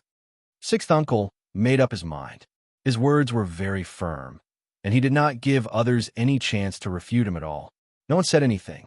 Everyone could see the anger in Sixth Uncle's eyes. If they really dared to refute, Sixth Uncle would probably get angry. Even Qin Sheng and Zhao Anji were silent. At least what Sixth Uncle had said just now had been covered up by Qin Sheng and Zhao Anji. They did not give them the chance to set the tone for today's board of directors and also let them know the Qin family's attitude. Do you have any other opinions? If not, let's start the meeting now. If anyone acts like just now again, don't blame me for being merciless, Sixth Uncle said with cold eyes. It seemed that he also wanted to settle the matter as soon as possible. At present, he did not want to get involved in too many things of the Chang'an group. When the storm passed, it will be time for him to reap the benefits. Qin Sheng seemed to want to say something, but at this time, Zhao Anji looked at him and shook her head slightly, indicating that Qin Sheng should calm down first and see what they wanted to do. At this time, Sixth Uncle continued, "The rules and topics of today's meeting are all in front of you. After you have roughly read them, we will start with the first topic. The first topic is that after Qin Chang'an's accident, our Chang and group has been in a state of swing. We must set up a special committee to take charge of related matters, including cooperating with the joint investigation team. dealing with a series of problems such as the entry of the working group of the China Banking and Insurance Regulatory Commission, etc. Especially after the group is shut down, we may face the possibility of freezing the assets of the headquarters and direct subsidiaries. Once they are frozen, there may be a chain of financial risks and so on. After all, our wild expansion in these years has led to a high debt ratio. Many domestic and foreign banks owe too many loans and a lot of related guarantees and mortgages. Although some funds were returned by selling domestic and foreign assets some time ago, once they are frozen, we can imagine the situation we will be in. The director of the Li family said, "Sixth uncle is right. After the chairman is arrested, the risk of our Chong and group will increase infinitely." Now, I don't know how big the risk is, especially since we don't know what happened this time. It's just about the chairman's problem, and it involves our Chong and group, so we must take corresponding measures now. This was what the director of the Li family said. He used to be a senior executive of a large state-owned bank, so he was quite professional in dealing with these issues. The director of the Su family said thoughtfully, "Lao Han's words make sense, but I think we still need to figure out whether this incident is only about the chairman's problem or has already involved the Chong group. If it is only about the chairman's problem, it will be easier to deal with." How is it easier to deal with? Zhao Anji couldn't sit still anymore. These people still wanted to pour dirty water on Qin Chang'an. The Qin family would not allow such behavior. So Zhao Anji continued, "Don't you all know that the Chong and group can have today's achievements because of the chairman? If not for the chairman, how could the Chong and group become one of the largest financial holding groups in the country?" The Chong and group has long been marked with a label of Qin Chang'an. Qin Chang'an is the Chong and group. Now that he is in trouble, how can the Chong and group be safe? Now you don't think about how to solve this problem, but only want to push the problem to the chairman. You want to burn the bridge after crossing the river? Ziyuan said with a smile, "Sister Zhao, we don't mean that. We're just saying that it is a possibility. The right way is to figure out the root of the problem and then take measures to solve it. Otherwise, it will only delay things. At the very least, if it is really only Master Qin's problem, it is also a choice to abandon the rook to save the king. As long as the Chong and group is fine, we can do our best to protect Master Qin.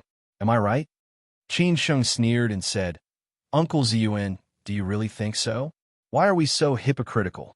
Isn't it because of you that the Chong and group can have today's situation? We all know what your plan is. There is no need to hide it." Hearing this, Ziyuan was very unhappy and asked, "Qin Sheng, what do you mean? Do you think we will frame Master Qin? We have been friends for many years. Maybe you don't know that?" Qin Sheng said tit for tat, "Uncle Ziyuan, since you said so, why did you vote against many of my father's actions for the Chong and group before his accident? Don't you want him to take all the responsibility alone?" Qin Sheng said tit for tat. When Ziyuan was about to speak again, Uncle Lu stood up again and said, "Now is not the time to discuss this problem. I want you to talk about the first issue.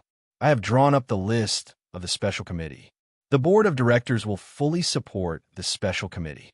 You can see if there is any problem with the list. If there is any problem, you can raise it."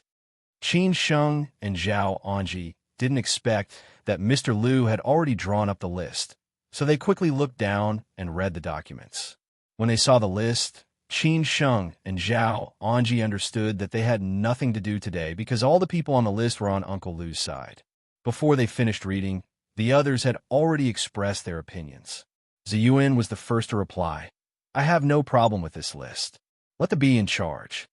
The directors of the Su family and the Li family also expressed their support. They had no problem with the list drawn up by Uncle Lu because these people were on their side. In fact, when Hao Mingyi and Chang Sini were taken away at the same time, the Qin family had no candidates. Qin Sheng and Zhao Anji looked at each other and said at the same time, "We don't agree. Why are these people on the list? Since you don't agree, let's vote by a show of hands. Otherwise, there will be no end to the quarrel." Uncle Lu didn't give the Qin family any chance to resist. After saying this, he directly raised his hand. The other directors also raised their hands. The situation was very clear in an instant.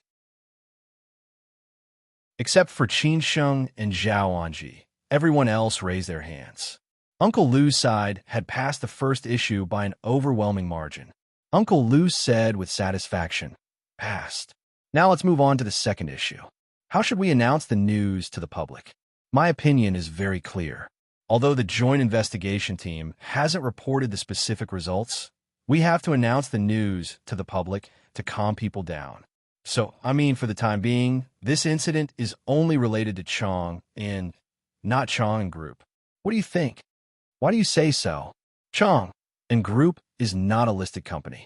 There is no need to announce the news to the public.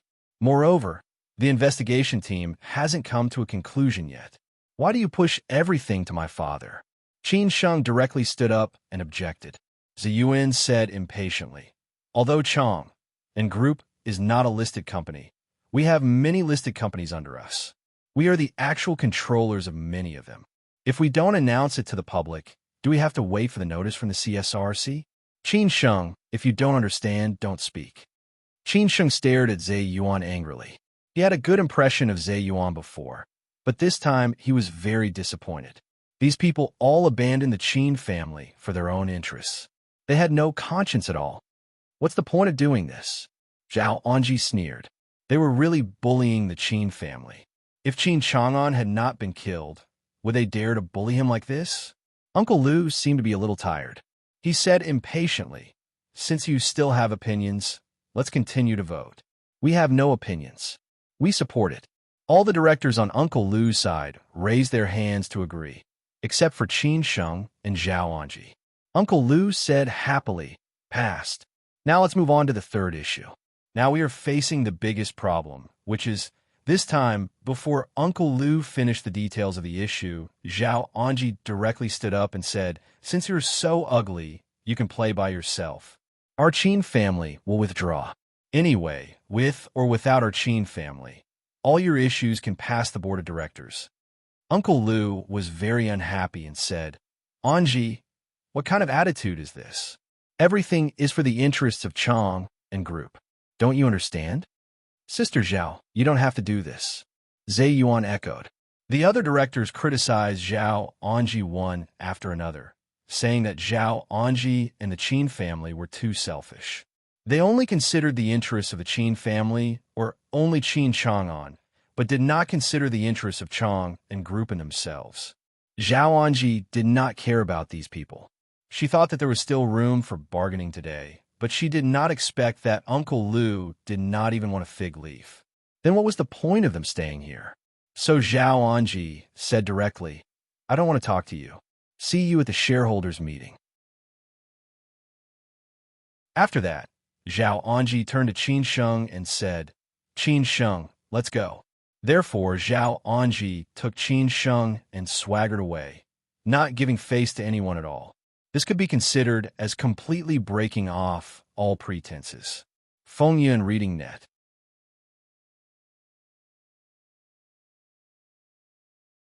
Chapter 816. I don't think so. Be it sixth uncle's attitude or the attitude of the other directors, Zhao Anji and Qin Sheng could see their purpose clearly. That was to kill the Qin family and Qin Chong, leaving no chance for the Qin family and Qin Chang'an to fight back. Before Qin Chang'an's accident, they had been fighting for power with Qin Chang'an. Now that Qin Chang'an was in trouble, how could they miss such an opportunity? It was impossible for him to offer help in a time of need. He would only take advantage of the situation and add insult to injury. Last night, Zhao Anji had already discussed today's countermeasures with Qin Sheng. If the other party chose a step-by-step strategy, they could still bargain with the other party. It did not matter even if they lost some interests, as long as they could fight for a certain opportunity for the Qin family. However, if the other party was aggressive and didn't give the Qin family any chance, and wanted to kick the Qin family out of the Chang'an system, then the Qin family would never compromise, even if they had to shed all pretense of cordiality. They wouldn't care about the relationship they had with the Qin family for so many years, because the Qin family had already abandoned the Qin family. Why would the Qin family still remember it? Now, the situation of the board of directors was similar to what they had expected. It was obvious that sixth uncle was going to hit them when they were down and bullied them. They couldn't just sit here and be bullied. They couldn't just watch as the Qin family passed one by one. When the time came, there would be no turning back. Therefore, they left angrily without hesitation. In this way, the board of directors couldn't be held normally without half of the directors. After confirming that Qin Chang'an and the other two directors couldn't attend, they could only reconvene a temporary shareholders meeting to re-elect the board of directors, which had helped the Chang and system to tide over the difficulties. For the Qin family, this was the last way, but it had bought them enough time. As long as they got overwhelming support, it wouldn't be difficult to regain control of the Chang system. Now it depended on how they operated during this period. After the two directors of the Qin family left, obviously, the board of directors couldn't continue, which was within sixth uncle's expectation. The Qin family wouldn't give up easily, otherwise they wouldn't be the Qin family. Moreover, he also guessed that Qin Chang'an must have left something behind before he was caught. Otherwise, he wouldn't be Qin Chang'an. Sixth uncle, if the Qin family left, how can we hold the board of directors? Zhe Yuan was a little worried. Sixth uncle said meaningfully, "Does the Qin family think that we can't do anything if they leave? Were they just trying to stall for time? Fine, we can hold the shareholders meeting. As long as we, the major shareholders, oppose the Qin family as usual, we will still have an overwhelming advantage in the new board of directors. What can the Qin family do? As for the company, Qin Chang'an, Hao Mingyi, and Changsini are not there. Isn't it up to us to decide?" Zhe Yuan thought for a moment and said, "That's true." He already understood what sixth uncle meant, which was to forcefully push forward the few topics today. As long as the Qin family was not afraid of making things worse, then they could continue to make trouble. Anyway, it had already come to this, and they were not afraid of the worst result. Besides, Qin Chang'an was the scapegoat, wasn't it? On the way back, Zhao Anji said angrily, "They've gone too far. They've really gone too far. Isn't sixth uncle afraid that he'll be too full and suffer a double loss?" Today, Qin Sheng finally realized that he had no chance to fight back in front of these people. They did not take him seriously at all, even if he was Qin Chang'an's son. So what? They did not even recognize the old man. Will they recognize him? Qin Sheng sighed and said, "Auntie, the weak are prey to the strong. For these people, interests are more important than anything else. The Qin family is a lamb waiting to be slaughtered. Who would miss this opportunity?" Qin Sheng sighed and said, "The Chang and group has such great interests. As long as the Qin family is the scapegoat, they could divide the rest of the interests. Therefore, several families coincidentally agreed and colluded with each other. In the end, only the Qin family will pay the price." Zhao Anji snorted and said, "Is it really that easy?" Anyway, the Qin family completely lost today's confrontation. Qin Sheng and Zhao Anji also understood that even if they left, sixth uncle would not let it go so easily. There were many people in the Chang and group. Under the situation where Hao Mingyi and Chang Sini, two executives with absolute power, were absent, sixth uncle could totally control a lot of things. It was a bad start. It was still raining heavily, but it was much lighter than in the morning. However, a lot of traffic in the urban area had been paralyzed. Qin Sheng and Zhao Anji parted when they were about to reach the downtown highway. Qin Sheng and Zhao Anji were going to Wutai Mountain. They had agreed yesterday that they would go to Wutai Mountain to find First Uncle after the board meeting today. If First Uncle could come back and take charge of the overall situation, the situation of the Qin family would definitely improve, and they would not be bullied by others. At this moment, Qin Ran had already set off. She would wait for Qin Sheng at the entrance of the highway to Mount Wutai. Neither Qin Sheng nor Qin Ran would deliberately hide the itinerary this time. In fact, some things were actually done for outsiders to see, no matter what the result was. Qin Sheng frowned and said, "Auntie, are you really not going to Wutai Mountain with us? If you go, the probability of First Uncle coming back may be higher. Maybe only you can persuade First Uncle," Qin Sheng said with a frown. He really hoped that Annie could accompany them to Wutai Mountain. After all, He and his sister had not seen first uncle for so many years. They had seen each other when they were young, but unfortunately, they had long forgotten what first uncle looked like. Zhao Anji shook her head without hesitation and said, Qin Sheng, you don't have to persuade me anymore. I will not go.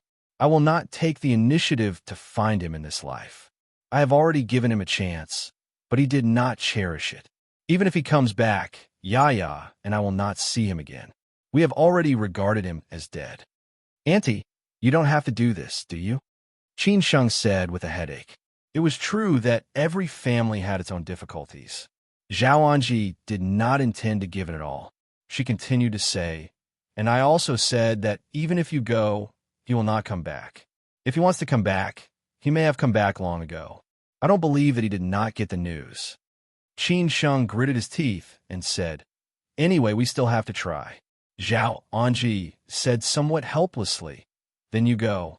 I'm afraid that it will be a wasted trip. Qin Sheng said somewhat worriedly, Auntie, then the family depends on you. If there is any news, we will contact you at any time.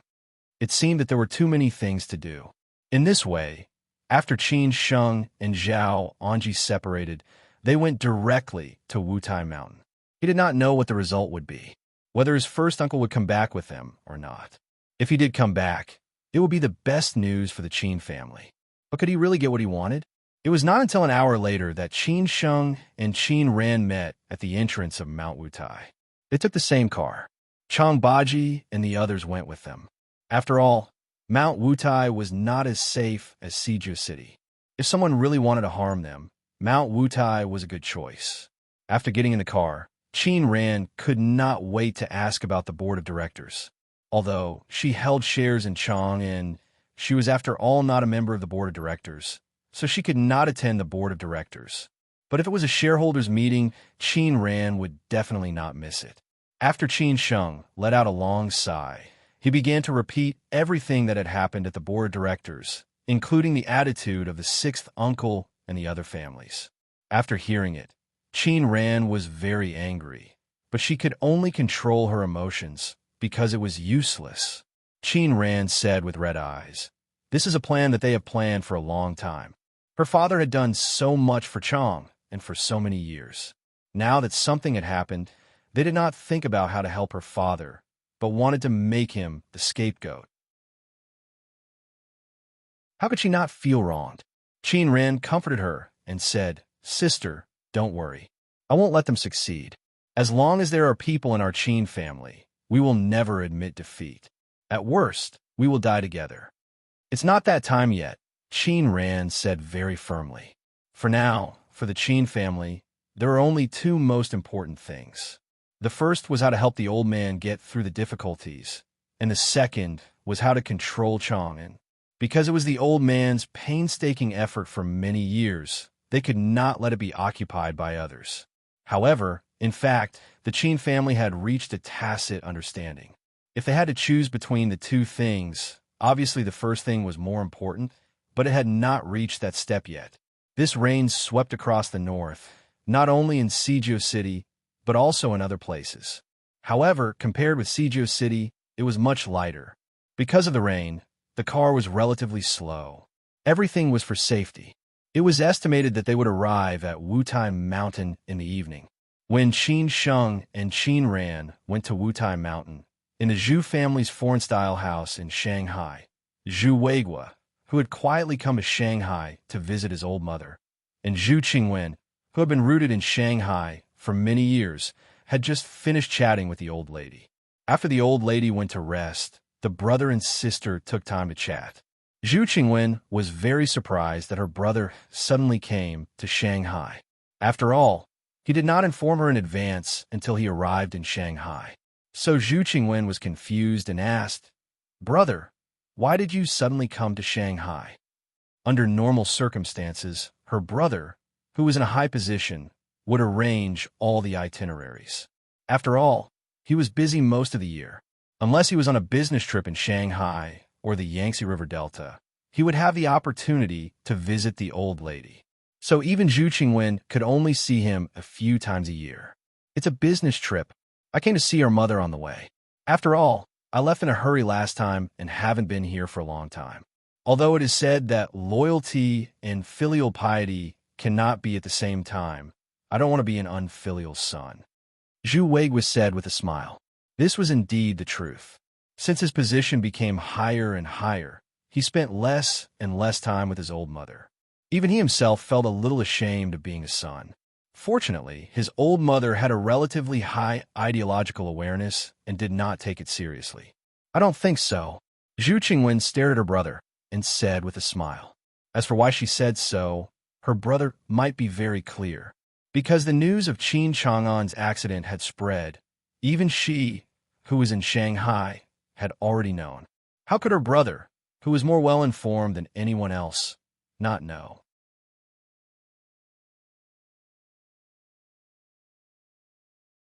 Chapter 817. Zhu Weiguo said that he came to Shanghai by the way, but Zhu Qingwen still did not believe it. Although Zhu Weiguo had not come to Shanghai since the old lady was discharged from the hospital, why did he come at such a critical time? Moreover, he came without informing Zhu Qingwen, which made Zhu Qingwen think more about it. The Qin family's matter was so big that many people had been paying attention to it before it happened. Now that it finally happened, how could Zhu Qingwen not know it based on his social network? After all, the Zhu family and the Qin family still had some relations. Once something happened, someone would definitely tell Zhu Qingwen as soon as possible. Since Zhu Qingwen already knew it, how could Zhu Weiguo, who was in the power center of Sijie City, not know it? Why didn't Zhu Weiguo call Zhu Qingwen or discuss countermeasures with him after knowing it? Both of them almost kept silent and had a tacit understanding. After Zhu Qingwen finished his words, the smile on Zhu Weiguo's face gradually disappeared. Of course, he knew what Zhu Qingwen meant. After a moment of silence, he stood up slowly and said, "Let's go out and talk." Zhu Weiguo would not play dumb. It was something that could not be hidden. How could he not know it? At this time, there was no need to hide it. After all, this matter also had something to do with the Zhu family, and many people were now waiting to see the attitude of the Zhu family. The reason why Zhu Weiguo suddenly came to Shanghai this time was because he had a deeper consideration. First, he wanted to confirm whether the old lady knew it or not. If the old lady knew it, it would be a big problem. If the old lady did not know it, he would try his best to keep a secret. Second, he had planned to discuss this matter with Zhu Qingwen and his brother-in-law. If the Zhu family did not handle this matter properly, it might affect his brother-in-law's career. As for Zhu Weiguo, it would not affect anything. After all, his position had reached the highest level, which was known to all. After walking out of the foreign-style house, Zhu Weiguo and Zhu Qingwen sat opposite each other in the yard. The housemaid served them some fruits and herbal tea and then left.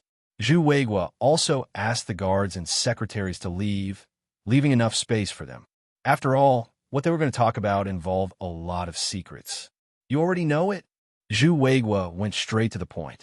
Just now, Zhu Qingwen's words had already expressed his intention. Moreover, he had already guessed that Zhu Qingwen already knew about it. After all, this matter was so big that it could be said that there were only a few people in this big circle who didn't know about it. Zhu Qingwen said calmly, "Big brother, how could I not know such a big thing? Didn't you come to Shanghai this time for this matter? Are you afraid that the old lady will find out?" "Ah, I can't hide anything from you. You're still so smart. You guessed it so easily," Zhu Weiguo said, half-jokingly. Zhu Qingwen curled her lips and said, "Is there a need to guess? Anyone can guess it." "Then you. Tell me the truth. Does the old lady know?" Zhu Weiguo was a little worried. Although the old lady's attitude today showed that the old lady should not know, it was also possible that the old lady already knew, but she did not want to say it now, or she was waiting for them to take the initiative to tell her. There were all kinds of possibilities. Zhu Qingwen answered truthfully, "Probably not." If she knew, how could the old lady not tell her? She cares about Qin Sheng and Qin Ran more than anyone else. Now that Qin Chang'an is in trouble, all the pressure will be on them. If the old lady knows, she will be more worried than anyone else. It's good that she doesn't know. I was afraid that she would know, so I came to Shanghai on the way. Zhu Weiguo let out a long sigh of relief. There were no outsiders here, only the brother and sister. Zhu Qingwen did not need to worry about anything. She asked directly, "Then tell me, what should we do? Are we really heartless to leave them alone? Won't you feel bad if you let those people bully Qin Ran and Qin Sheng?" Zhu Weiguo shook his head and sighed bitterly. "How can I not feel bad? Let's not talk about Qin Sheng first. When he was a child, I cared about him the most. After missing for so many years, I missed him so many times. Now that he is finally back, as his uncle, I just want to make it up to him as much as possible. Now that such a big thing happened, how can I not feel bad? Not to mention Qin Ran, I doted on her the most all these years. She was also the most sensible among all the children. Plus, her mother was gone, so I gave her more love than my own daughter. How can I not feel sorry for her? Since you feel so bad, why don't you do something about it? Watching others bully them, you will feel even more bad," Zhu Qingwen said helplessly. Zhu Weiguo shook his head and said, "Although I feel bad, I still can't do anything about it. There are too many things involved. It is far from being able to solve it by feeling bad. Besides, this is their choice. If they're willing to give up those things of the Qin family and change their way of life, I will see who dares to bully them at that time." "That's true, but those things originally belonged to the Qin family. In the end, they will belong to the brother and sister. Are you willing to see others take them away from them?" Zhu Qingwen always sided with the Qin family, but she was rational enough to not make a decision easily because of her personal feelings. Zhu Weiguo lowered his head and ate a piece of watermelon. Then he was lost in thought. He frowned and said, "Qin Chang'an has been a little off the track these years. The Chang'an family has been developing too fast. In the past few years, the outside world has been saying that the Chang'an family has a powerful background. That's why it has been developing so wildly. Especially when that thing happened, the outside world was even more convinced of the power of Qin Chang'an and the Chang'an family. No matter how powerful the Chang'an family's background is, when it touches the red line of the country, no one will protect it. If we don't take it down, how can we convince the public? It is not an exaggeration to say that it is killing the chicken to warn the monkey." Zhu Weiguo sighed and continued, "Even if the Zhu family wants to help, it is not now. The Zhu family wants to help, but not now. When the time is right, we will take action, and we have to choose a suitable entry point. We can't go too deep, so we can't be anxious now." When Zhu Weiguo said this, a smile finally appeared on Zhu Qingwen's face. She knew that it was impossible for her brother not to help them. He could choose not to help Qin Chang'an, but he would definitely help Qin Sheng and Qin Ran. This was also what Zhu Qingwen wanted to say. "Well, I also think that we should wait until Qin Chang'an's limelight is over, and then we will take action according to the opportunity. What we need to make sure is that we are helping Qin Ran and Qin Sheng, not Qin Chang'an, because we can't touch Qin Chang'an. Whoever touches him will be courting death." Zhu Qingwen echoed. Zhu Weiguo looked at Zhu Qingwen. His sister knew him so well. She already knew how the Qin family would play this game. When the time was right, bad things might become good things. Now, they could only wait. Zhu Weiguo finally relaxed a lot. He smiled and said, "When you go back, remember to discuss with the one in your family to see if there are any mistakes. We will discuss the details later. But the old lady still needs to keep it a secret. Otherwise, if she knows, we can't suppress it. Don't worry about this. I will pay attention to it." Zhu Qingwen smiled and said, what her brother said was true. At this time, Zhu Weiguo thought of something and asked, "After Qin Chang'an's accident, did Qin Sheng and Qin Ran look for you? Or did they call you?" "No, nothing." Zhu Qingwen shook her head directly and said, "Alas, I'm afraid that our previous attitude has made them disheartened, so they didn't look for us after the accident. After all, they knew that we would not help them. Why did they ask for trouble? This pair of brother and sister is too much. After all, we are their uncle and small aunt. Even if they look for us, we can't be angry." Zhu Weiguo shook his head and smiled bitterly. Zhu Qingwen smiled and said nothing. She had already guessed that if something really happened, Qin Ran and Qin Sheng would not bother the Zhu family. After all, the Zhu family had made a firm promise before. This pair of brother and sister were so strong-willed that it was impossible for them to lower their heads.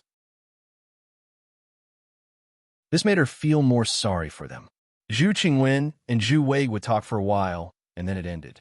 Zhu Weiguo directly left Shanghai, and Zhu Qingwen went home to discuss with her husband. The Zhu family said that they would absolutely not get involved, but in the end, they still could not stay out of it. So they had to be prepared in advance. At this moment, Qin Sheng and Qin Ran were still on their way to Mount Wutai in the rain. Although they had not asked the Zhu family for help, the things that Zhu Weiguo and Zhu Qingwen talked about today had given them hope. At least they would not be in a desperate situation. However, they did not care about these things now. They cared about whether they could ask the first uncle to come out of seclusion. If the first uncle could come back to Beijing from Mount Wutai, it would be like a long drought for the Qin family. However, the brother and sister were not confident and could only resign themselves to fate. You're tuning into the Warrior Lore YouTube channel. Don't forget to subscribe and join us on this journey to catch the most captivating stories.